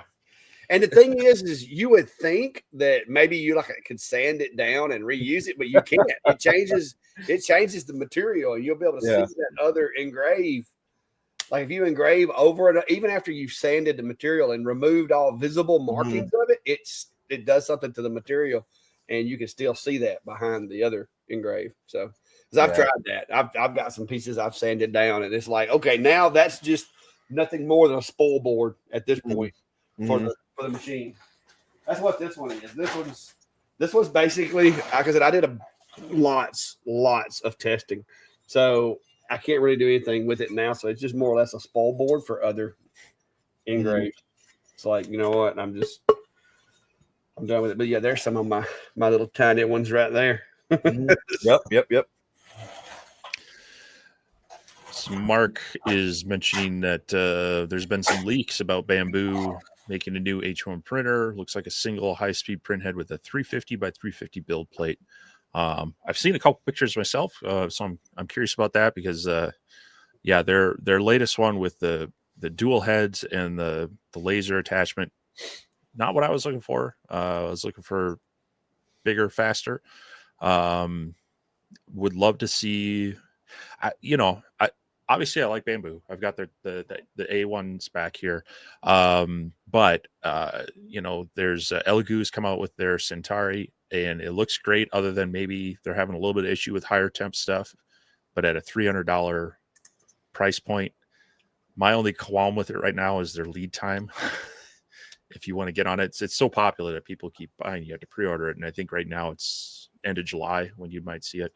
But yeah, like looking forward to seeing some of that, because I'd like to get back into an enclosed printer again for a couple of things. And I was looking at the P1S, but if they want to come out with a bigger build plate, I'd consider it. Although some of those machines get to be a bit unwieldy when they get that big too. So it's kind of like, it's great to have the big CNC machine or the big laser for when you need it, but when you're using, a third of the space 90% of the time, you start going, why do I have this thing taking up all the space? And until that one time you need it. But yeah, I had to actually use the slice function in Bamboo earlier, like where you bring a STL in and you have to cut it. Oh, chop it up. Yeah, because during the event, this is my rescued money box that I use at events. I found this in the garbage at the PD. They were throwing it away, and I'm like, well, it's 1960s, but it still works. Well, the only downside to it is someone had thrown away the bottom little tray, like the plastic part that comes out, and I had made one out of plywood, but it wasn't great because the plywood was so thick that it took up space. So I designed one and 3D printed it, but I had to like print it in 2 parts because this whole thing would not fit on my A1. And so I'm really looking at, like you said, the P1 or the carbon, something a little bigger, because this isn't that big of an object. You would think I could have printed it, but it didn't happen. And it's on the printer. The half of it is in there, but it finished after we started the live. So I haven't been able to go get it. My first one was a fail because someone forgot. This was the first one, my prototype, my first attempt, but I forgot to account for when that little tray folded down, and I was going to trim it and make it work. And I'm like, you know what? That looks like garbage. So no, I started over, modified the file. So So Brett, before we get to this next question, you had mentioned 3D printers. What are you running for yours? I just got into it about 6 months ago or so. I have a A1. I have a P1S, and I also have a FlashForge Adventure 5M, 85M. So that's what I started with back. Yeah, I started with it about actually 3 years ago, and I got the FlashForge Adventure 3. It's, kind of a base machine. I didn't have very good luck with it. I kind of thought like, maybe this isn't for me. And but then I started seeing the Bamboo machines coming out. So I'm like, hey, maybe I should take another crack at this, and that's when I got the FlashForge, the 85M. So, it's a Core XY open frame. It's like, it's kind of, I guess, like the P1P, right? Mm-hmm. A little bit. It looks very similar, open style, but it's a 220 by 220 bed instead of 256, right? So, but I had really good luck with that. And then I started making some more things and kind of coming out with a couple products here and there that I've been making with them. So I've added a couple more. So that's what I'm running right now, and I'm pretty happy with those right now. I build plate wise, like I'm fine with the 220. Like I'm not doing really anything. I model, if I'm modeling anything large to sell or to potentially market, like I'm modeling it for at least, so it'll fit on the 220 bed, the 5M. And then, I just got a little extra room on the other Bamboos, but so I haven't had much, need for a bigger one. Yeah, the size is, like I say, I mean, so when I was printing out these for the signs, I could go a little bit bigger than this, especially if I angled it and such, but that was kind of one of the factors. Was like, okay, what can I fit on there? Because I didn't want to have to piece things together. But then again, I've had some larger ones, and they do take up space. And when 90% of the time I'm printing, smaller things like hold down clamps and such. Yeah, it was like, a wasted area and such, but more so, and that's why I like the P1S would probably work for me, or something similar, because that build size is about 90% what I need, but I do want to get into that in enclosed stuff. And I did see Jer was asking me if I tried printing anything besides PLA on it. Funny you should mention that. I did just pick up. I know I could have made one of these, but this is a dry box for TPU. Because I've got a couple of designs I want to play around with that. And then I also got an additional filament dryer from Creality that just came in yesterday to help me with some of that. But that is one of the limiting things of these open frames is it doesn't perform some of those higher temp filaments as well if you get a lot of adhesion issues or layer issues and such from that. And that's why I want to get back into some of them for a few of the things that I want to work with that are going to be needing to be lightweight but durable outdoor kind of stuff. So well, there is version 2. I took a lot of the infill out here to reduce print time and cost. So, yeah. So the question from Radu is what UV 5 watt is that behind you, Brett? So this one I'm sure you're referring to, that's the Thunder Aurora 8 5 watt UV. So I have that one, and I also have the Com Marker 5 watt as well, but it's just right here. So like the Thunder a lot. The Thunder's enclosed. Yeah, that's things. But it's not enclosed when I got cups on it though. So and that's mostly what I use for it. Yeah, I had to kick the cats out of the basement shop today because I was going to run in that UV laser. So that's where an enclosed one would be nice. People wandering in or animals wandering in. But yeah, sometimes, like you say, with that one, you got no option but to shut the doors, put the goggles on. So, yep. Yeah, I just put up little shields. I've got some little barricades. Yeah, that's all it is. Yeah, very down and dirty, but you never know who's going to be walking in here. Jack of the Shop just throwing out a reminder because we're bad at it. Make sure to like all 3 channels. So if you're watching from Clack or my channel, there should be, I think, links down in the description to Brett's channel. Go ahead and jump over there, check it out. Give him a like, give him a subscribe. That's kind of why we're doing this, is to cross-pollinate our audiences. And we've been watching Brett for a while. He's been watching us and wanted to get him on here and get his viewpoint on some things. So, but yeah, want to send him some love. So if you are new to him, haven't checked him out, definitely go check out his channel and drop him a sub, but try to be an active subscriber, watch some of his videos, comment, all that stuff, because we like seeing what he's doing. He's like he's been talking today, small at home business, doing it out of the garage. What did you say? 20 by 20 space. Yep. So, I mean, that really fits in with a lot of what, Clack and I are doing and what a lot of you guys have said. So we kind of thought it would be a good fit to bring him in his brain. So send him some love for spending some time with us tonight. Yeah. Now, don't get me wrong. When I retire, guys, I may have to modify or upscale just a little bit because I get crowded in here for sure. And I've got a boat sitting out in the weather out there that I need to put somewhere. So, well, you just got to get to the second happiest day of a boat owner's life, and that's when you sell it. No, I see. That's not me. I enjoy it. I've had one most of my adult life, and I had one my entire childhood because my dad always had one. But especially in retirement, that's one of the things that I look forward to in retirement is during the summer. I can go fishing, and during the winter, I can go hunting. It's gonna be a lot of fun stuff, in my opinion. So, but yeah, this is the first time I've ever had to, and I'll show you this. This is the first time I've ever had to use the 2 different boards, I guess you would say, or beds. It's still messing with me. I've got to learn how to operate this because it's how do I, there it goes. Just I double click to get it to go to that one. but it is just not very like my clicks don't make sense with this.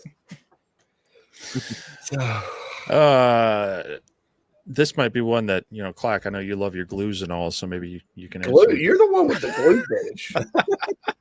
You're the one with the glue fetish. Steve's got y'all seen those snake oil salesmen from back in the day where they had the trench coats and they had all the snake oil on the inside of the coat? That's Steve when you go to an event. He's got like this jacket with little pockets and he keeps all of his different glues in.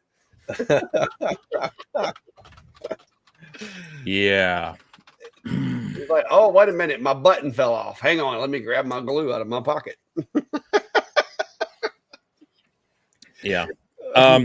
So the question is, just finished a test project with clear acrylic being CA glued to a black steel bottle opener. The glue shows white through the acrylic.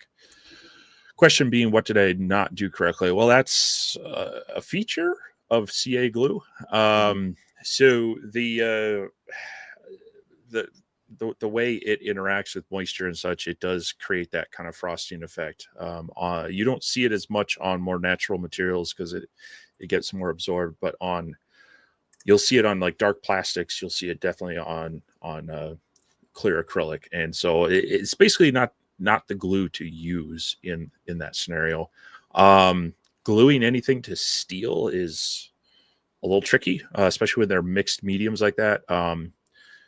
There's probably nothing that's super fast like CA glue, but there are things that might work better. If you can, a silicone adhesive would get it stuck, but again, that's depending on how your steel is, that may or may not work. There are other, there's what is it? Methyl methacrylate is like an epoxy that actually does a good job of like welding most materials together. We use it a lot when we need to add, combine like fiberglass to wood in model airplanes, or in some cases even metal to fiberglass, stuff like that. So CA glue isn't probably it's not that you did anything wrong, it's just not going to interact well with that material. Now if you're using acrylic to acrylic, you want to use weld on, because it's like it basically is a chemical reaction that causes the two plastics to fuse together or weld together. But clear acrylic to black steel, I'd probably go with like a silicone based glue. You're going to want something slightly flexible that isn't going to get brittle like an epoxy or CA will. See, I told y'all had to ask There you about go. glue. Yeah, you're right. He done throwed out the methyl something or another. It sounds like an illicit lab of some type. I mean, it's not something you want to inhale the fumes of a lot. And it's one of those two-part things that. And wear your PPE when using this glue. Yeah. I was just going to say, I mean, is there a reason why you need to use clear? Can you use black or different, something opaque so you don't see that? I mean, you just got to drill it. That's what I try to do anyway. You just got to drill it, put some self-tapping screws in there, and that'll fix it. Oh. All right. Let me see here. Oh, what we got right there? Says Clack, when you use Krylon 2X clear, how do you keep from getting bubbles? Never really had a problem with bubbles. Not sure what would be causing bubbles in it, unless I don't know. Unless your material's like gassing off or something. I mean, yeah, I was gonna say it depends. Like if you're using it on top of, so like spray paint. I see this a lot when people are trying to do like the layered paint. They start with the one color, go to the next, and look at that kind of the cracking or alligator skin. Usually it's one of two things. You're mixing your types of paints and they're reacting with each other, or you're outside that window of recoat within half an hour or after 24 hours kind of thing, because as you mentioned, there's some sort of off gassing that's causing that reaction. So that could also happen if you're doing multiple coats of clear. If you don't get that recoat within that time frame, and you're also going to want to watch your temperature and humidity. If you're too close to the extremes, that's going to adjust your timing when you can do that. So definitely read the label on those to find out how quickly you can recoat. The other third thing, go light on the coats. Mm-hmm. And a lot of people lay way too much paint or finish down in one pass trying to get it fully coated. A few lighter coats are going to be less runny, less likely to build up or react. But again, you're going to want to watch that kind of that coat and recoat time, as well as, you know, sometimes it can be the temperature or the humidity. Like if you're doing it outside and it's a real humid day, you know, that can be part of the issue as well. Mm-hmm. Yeah, I was gonna say the one thing that I will say when I do my clear coating is typically I'll do like a really thin coat because it dries faster. It doesn't have to sit as long. But I may go back, you know, I may literally just stand there for like a couple of minutes, and you can literally watch the clear coat kind of like as the gas comes out of it, and then I'll hit it again. But because you got to think that the spray paint is not like regular paint, because regular paint has a solvent mixed in with it that has to evaporate or dry if it's water based. Typically, you know, if it's mixed with like paint thinner or some type of alcohol or something like that, that stuff has to evaporate. The hotter it is, the quicker it's going to evaporate. Blah blah blah.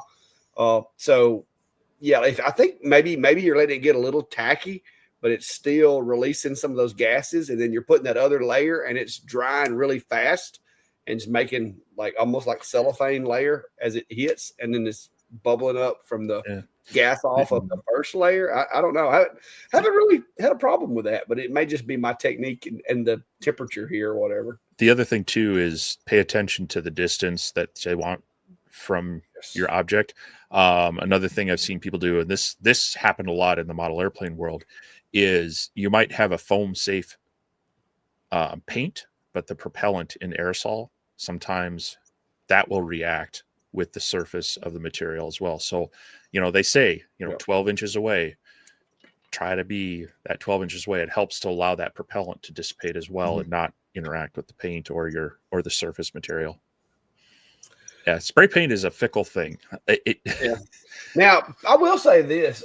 If all you're doing is clearing something, like if you're just putting clear coat on it because you're going to like, especially if I'm going over it with the acrylic paints, like the little bottle paints, I'll use polyacrylic because polyacrylic dries really fast. It's like lightweight as far as like what it does to the material. It doesn't turn it yellow. It doesn't make it turn green or anything like that.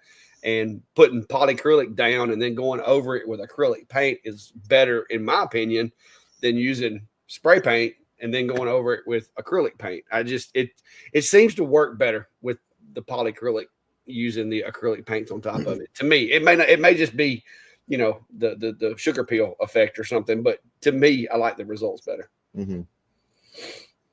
You know, I mostly use shellac for everything, to be honest. It's, not things that I do aren't, handled very often. They're displayed or whatever. So spray shellac is great because it's alcohol based. It dries like in minutes. You can multi-coat. You don't need to sand in between because the next coat kind of re-emulsifies on top of the other one. So I use a lot of that and a lot of spray lacquer as well, clear lacquer, because again, you don't need to sand between the coats and it dries super fast. I'm not a very good finisher. I'm just not very patient for it. Everything you guys said is like right on, the distance you are away from the temperature, the humidity, like the dry times, like you got to pay attention to that stuff. Painting is an art for sure. Well, and that's where I like a lot of the oil-based finishes, you got to wait a little bit. It's not a fast finish, but it soaks in nice. You don't brush it on. You don't necessarily spray it on. You let it flood. You wipe off the excess. You let it kind of, cure over the next 24 hours to a point. But it also soaks in nice. It also, this comes from more of when I do traditional woodworking, I don't like the polyurethane is a great durable finish, but it's like adding like almost a plastic layer on top of your wood. And I don't like that shine to it. I like the little more natural effect, but you trade off the durability for, the softer, the oil finish on it. So yeah, shellac and lacquer, great. If you're using lacquer, ventilation, for sure. Make sure you got good airflow because you will be in there like I don't know, singing and dancing and stuff in about 10 minutes.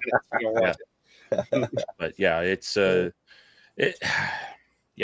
finishes just, it's like you say, it's, you got to pick what works well for you and just get good at it. Know your product, stick with it, stick with your processes, because the minute you try something new, it's like testing a new laser. What are your feeds and speeds and such? You're almost starting all over. So yeah, and the thing is with finishes, it's kind of like your glues. There's like 1,000 ways of doing it. Like you can. What is your goal? Are you trying to waterproof it? Are you trying to make it resistant to sunlight? Are you trying to make it like a piece of furniture that's never going to be in the sunlight or out in the weather? I mean, because like if you're doing a sign for outside, like you're going to make a sign and you're going to put it outside, it's going to live outside forever. Then one of the best things that you can do to it is heat yourself up a big tub of honeybee wax and get it to rolling and drop that thing in there and let it soak that wax into the wood, and it'll live like forever almost. So, but that's not something that you're going to want to do for something that's just going to be hanging in your living room. So there's thousands of ways. What is the other with the burnt linseed oil that everybody likes? Boiled linseed oil. Yeah. Yeah. I'm like, hey, does it come in a can, and how quick is the cleanup? That's my two things, because that makes it easy, because it's like, and put it up. Yeah. So I'm downstairs for a variety of reasons, but it's just so I could get some visitors. Oh, Jeff. He's not happy. He does not like being picked up. Well, I've got plenty of visitors. I've got a cat sitting here at my feet and a dog laying over yonder.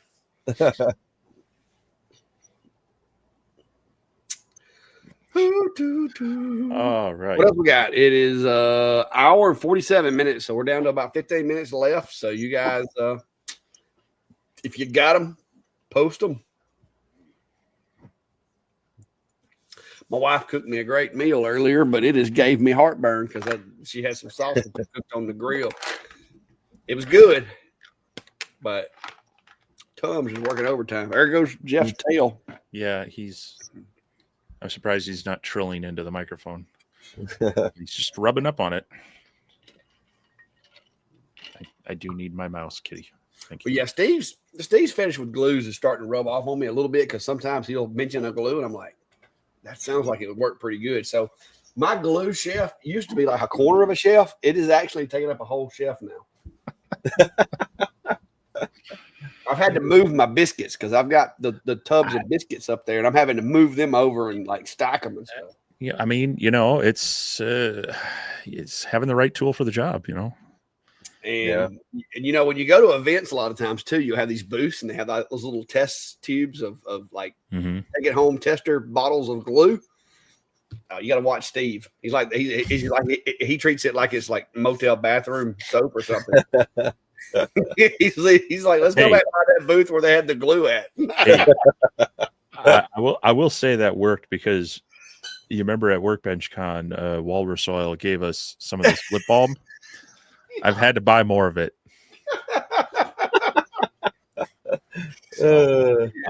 But I've also been playing with the what is it, Boss Dog glue. They were there. Oh yeah. They had the little sample bottle. I've been using it on a couple projects, and so far that's been pretty decent. I haven't had the chance to use any of their like CA glue or anything, but stuff. There it is. Yeah. So that's actually worked pretty well. Cleaned up pretty well. It does dry white. It's not clear, and so if you have any squeeze out that you don't get cleaned up, you'll have kind of a very brilliant white from the leftover glue. But yeah. Mark said, "Don't mix up the Walrus Oil lip balm and the Walrus Oil finish." I mean, similar stuff in them. So, just... all right, Kitty. But yeah, no, I've over my years with model aviation and such, just you don't want your airplanes falling apart in the air, so you want to you learn to use the right glues and the right application. So I thought I had a couple more of those little testers over there. So Cody's asking, I heard that the Thunder 5 watt you have behind you forces you to use a separate program than Lightburn. Is that true? No, it runs on Lightburn. No problem. Yeah, all their Galvo or all their lasers for that matter do. So not true. I don't use anything but Lightburn. Yeah, if it's not Lightburn compatible, it better have some darn nice software. Yeah, Janny says that glues are a big deal. She agrees with you.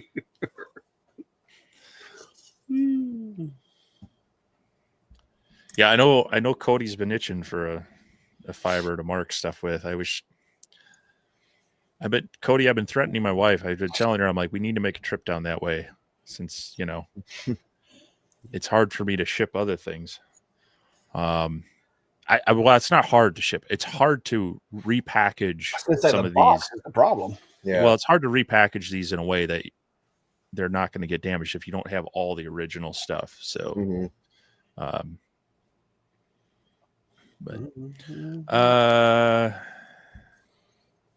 let's see here. Do I have any videos flying your model airplanes? Well, if you just go back about anything prior to about 4 or 5 years ago on my channel, yeah, I left a lot of those out there. And so they're not all of me flying. There's other people. It was more of me manning the camera, but for a while I did. So I was a Midwest editor for a magazine called Fly RC.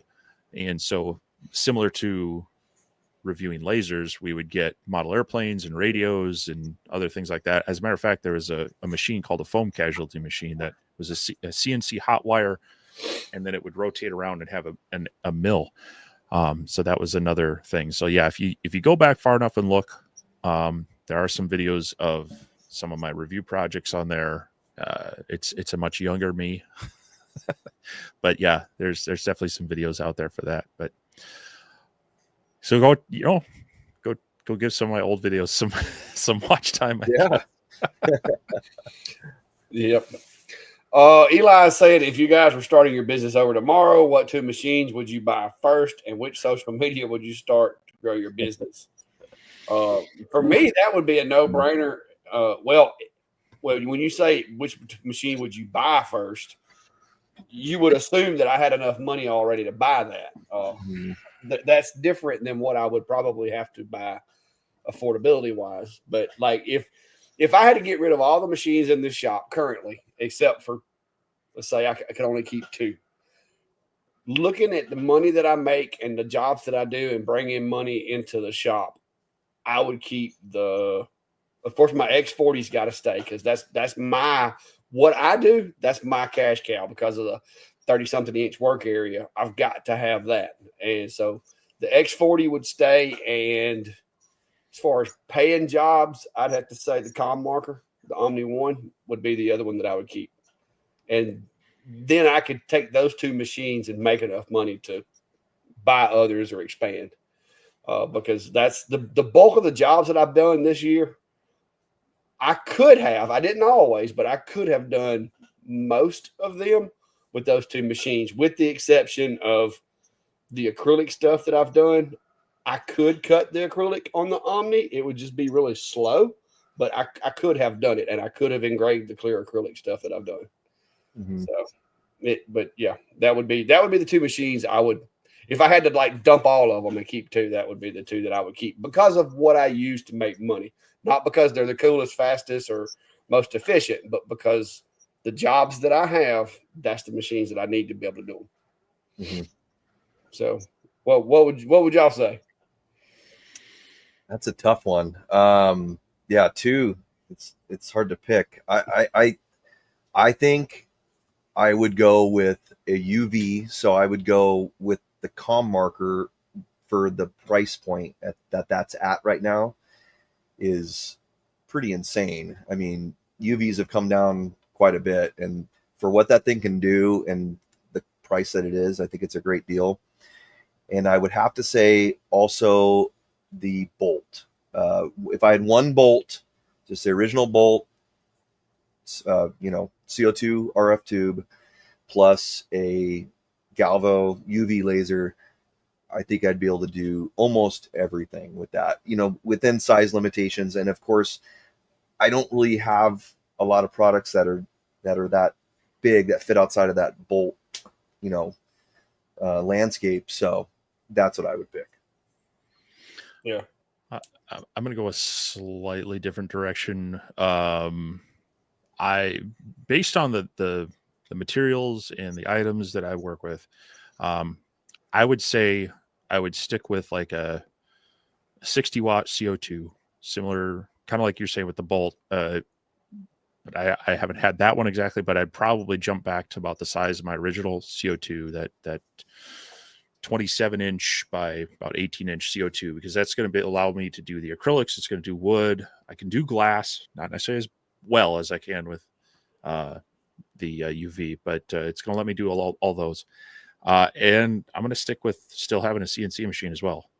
Might not be the big Onefinity. Probably a 4x2 would be kind of the ideal size. But that, I think, is going to give me the most flexibility of all the things that I end up doing in my shop. Now, if I'm looking to be more portable, my answer is going to change. But yeah, that's actually I excluded CNCs a while ago. I was thinking he meant lasers. So well, it just says put two machines. So yeah, that's true. That's true. Those two, I think, would give me the most flexibility of being able to produce the breadth and width of products that I've played around with over the time. So that and as far as social media, would I start with to grow the business? Whatever's going to hit my local community the best. And so that's, for a lot of people, that's probably Facebook right now. They have the marketplace built in. There's usually neighborhood and business groups and such. Now that's because I feel your best bang for the buck of getting your business started is local. Now it's great when you can expand that online, and then Facebook probably isn't necessarily the place per se, but if I think if you're starting out your business, you want to think a little more local initially to kind of, it's easier. You don't have to deal with shipping.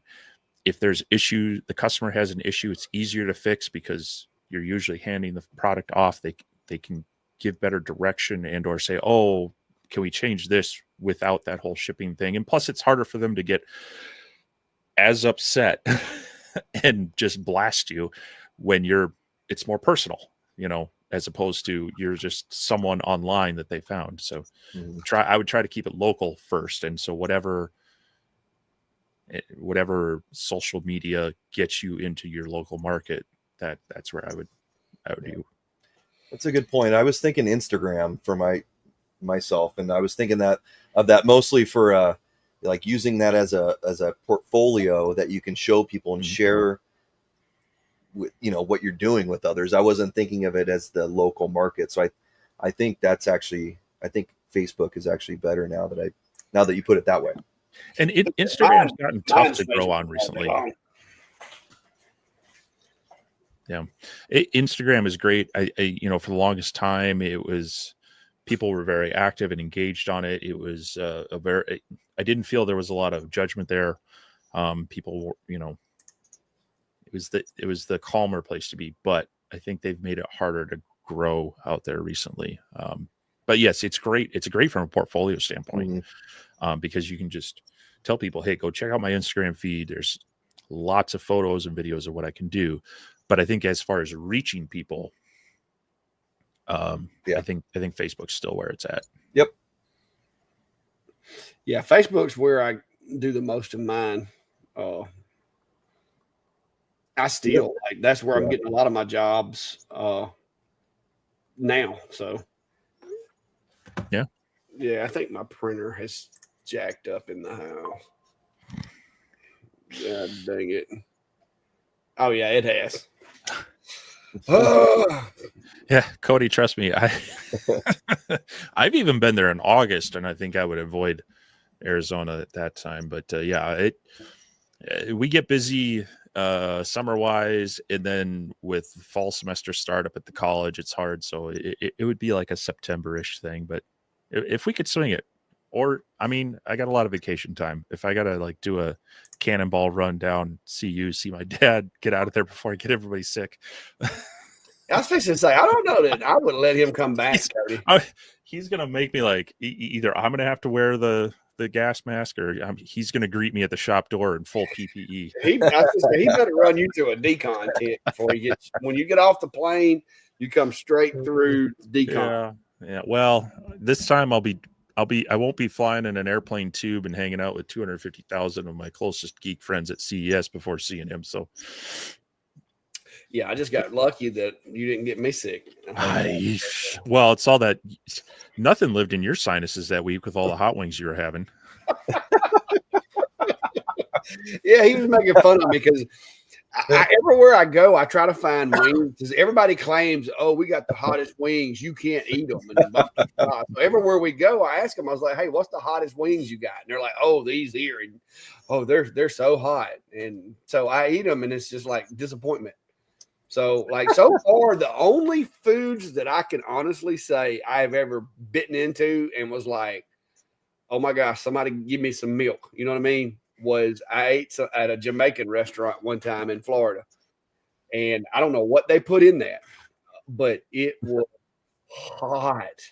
Like, it was hot. It gave me instant hiccups. And, like, I couldn't quit. Like, it was bad. So everywhere we went, I was trying to get the hottest wings that we could get. And Steve's like, you're just eating wings. I mean, we went to that steak place, the endless steak, whatever it was. That was awesome. Well, it was awesome for you. You got a free meal. Well, I mean, hey. Anyway. Steve. He was spreading it all over now. Don't worry, my boss at work, I was mentioning, some of these other opportunities. She's like, I don't know why you're trying to travel. Every time you do, you get sick. I'm like, so I've been getting it from all sides. I've been fortunate, so those are the only 2 times though when I haven't been that sick. Otherwise, that whatever that was. I mean, I took I think you got the Hunan strain or whatever when you. Well, it didn't register on the COVID test because I was forced to take that. It was bad, man. I mean, like, because he had to like cancel flights and stuff. Like, he couldn't go on an airplane. He wound up like stranded in Arizona or whatever. I was just glad. Well, I mean, that was that would be a nightmare of mine, is flying somewhere, being stuck with public transportation, and like can you imagine if I got sick and I couldn't leave Vegas? Like paying for a hotel room until you got better. At least my dad quarantined me in a spare bedroom and occasionally shoved soup under the door. Oh my goodness, it was fun though. Hey, my leg or my ankle, Achilles tendon or whatever, still has not recovered because I was like right off of that knee surgery going over there, and the modified walking that I was doing, and we did so much walking, man, it messed up my Achilles tendon on my left foot, and it's still giving me trouble. Well, it seems to be getting a little better this week, but that's why you don't hire me as your PT coach. Well, part of it was we were trying to be cheap that first couple of days and not use an Uber. But it didn't take long. The first night it was because I was like, we need to walk down there because I need to scope out to try to find a bag that they were going to let me into the event with. So so we walked 8 miles. I think that's a stretch, but okay. Anyway, well, we're coming up at the end of our time here, so if anybody has any last minute questions, otherwise we'll definitely let people give their last promo stuff. I did see one earlier that I don't think we ever addressed.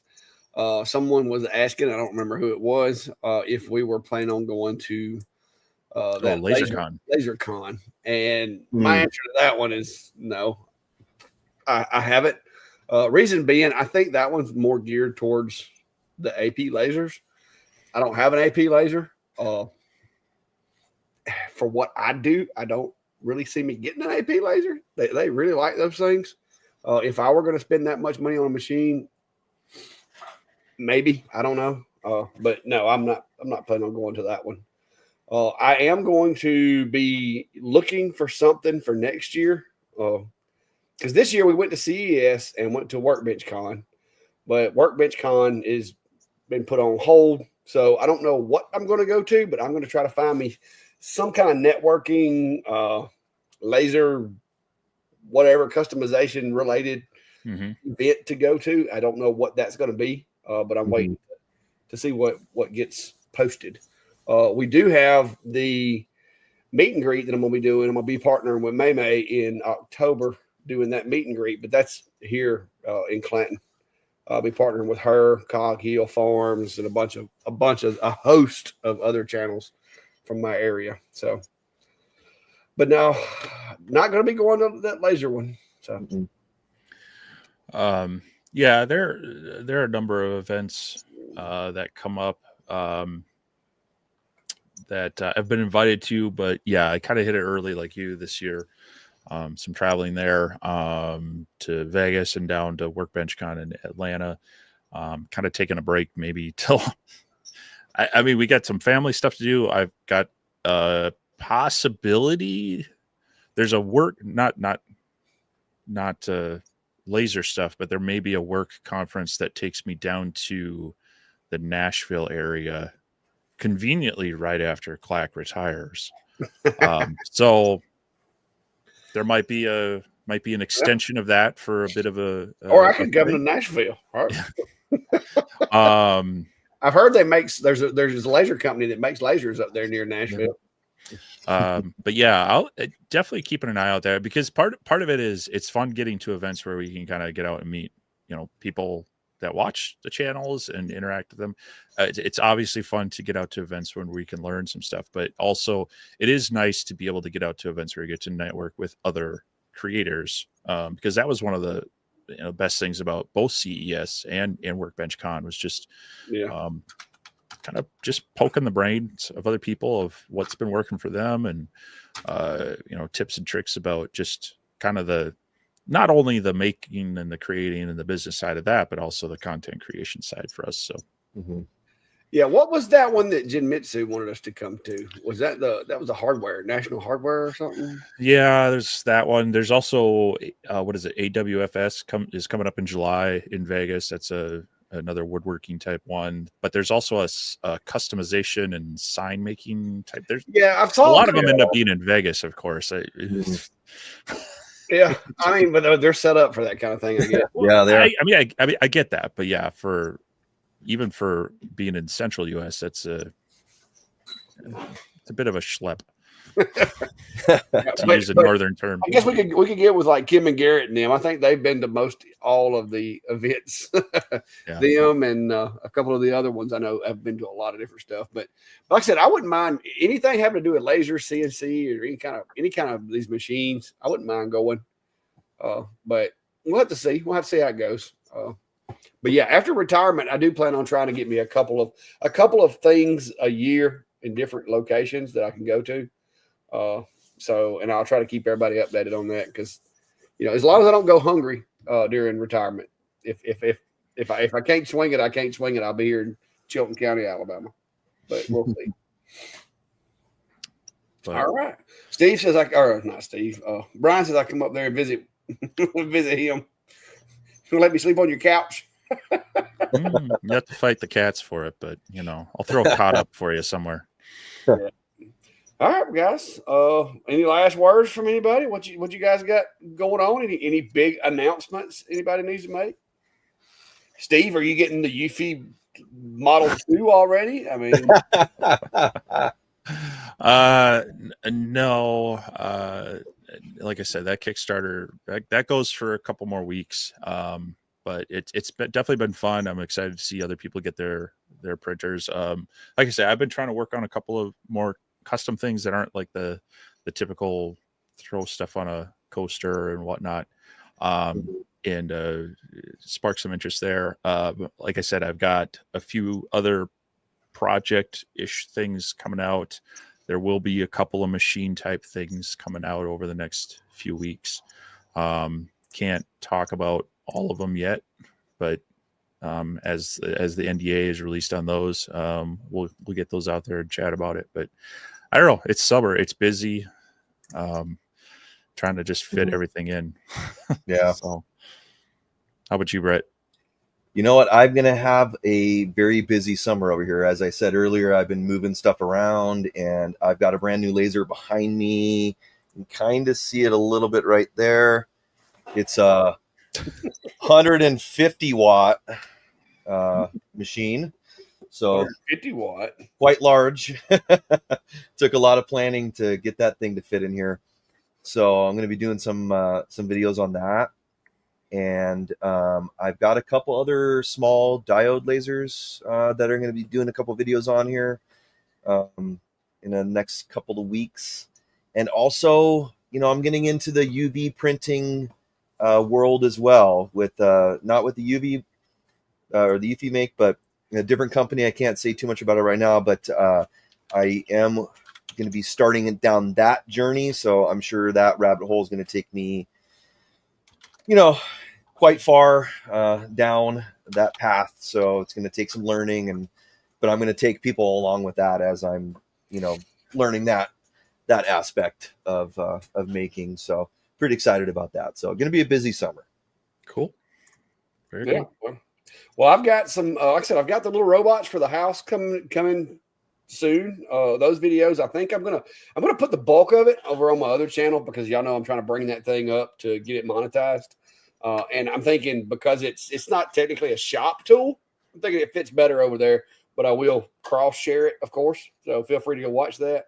I just made the video about the Peach Jam Public. So if you want to go watch that tonight or tomorrow, you can do that. But I'm going to be doing a lots of rotating as the next 108 days proceed, because I've got, the realization of I'm going to get to the point where I'm not having to go to work it's right around the corner.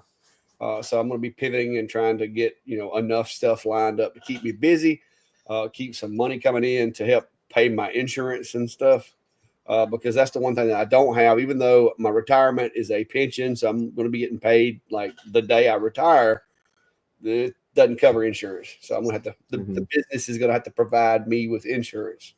So that's where I'm going to be. But yeah, looking forward to it. And like I said, I want to say thanks to Brett. I know me and Steve had talked about for several weeks about trying to get him to come on. And it was just like one of those things that we never really thought about it until a couple of weeks ago. And we shot him an email, because I think there's a lot of parallels between what we all three do, like working a full-time job, trying to do a side hustle slash business.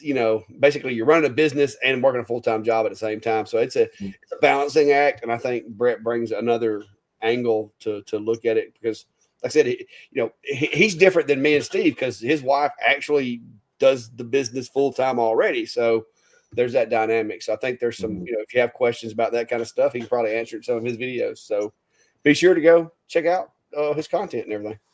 Yeah. But that's it. That's it, guys. 108, Steve. 108. Yeah. Well, hopefully by then things have calmed down for me, because we've got 15 days to our new college president comes. So woo, big changes at work. Gotta love those. Gotta love those. I mean, we've met her, we've had some conversations and such, so it's not like it's a complete unknown, but they're gonna come in, learn, kind of get a feel for it, and you never know, they can make some changes. So yeah. More work, fun. No, I think he's talking about it. Brett doesn't have one either there, Brian. It's Steve. One has got Yuffie in his back pocket.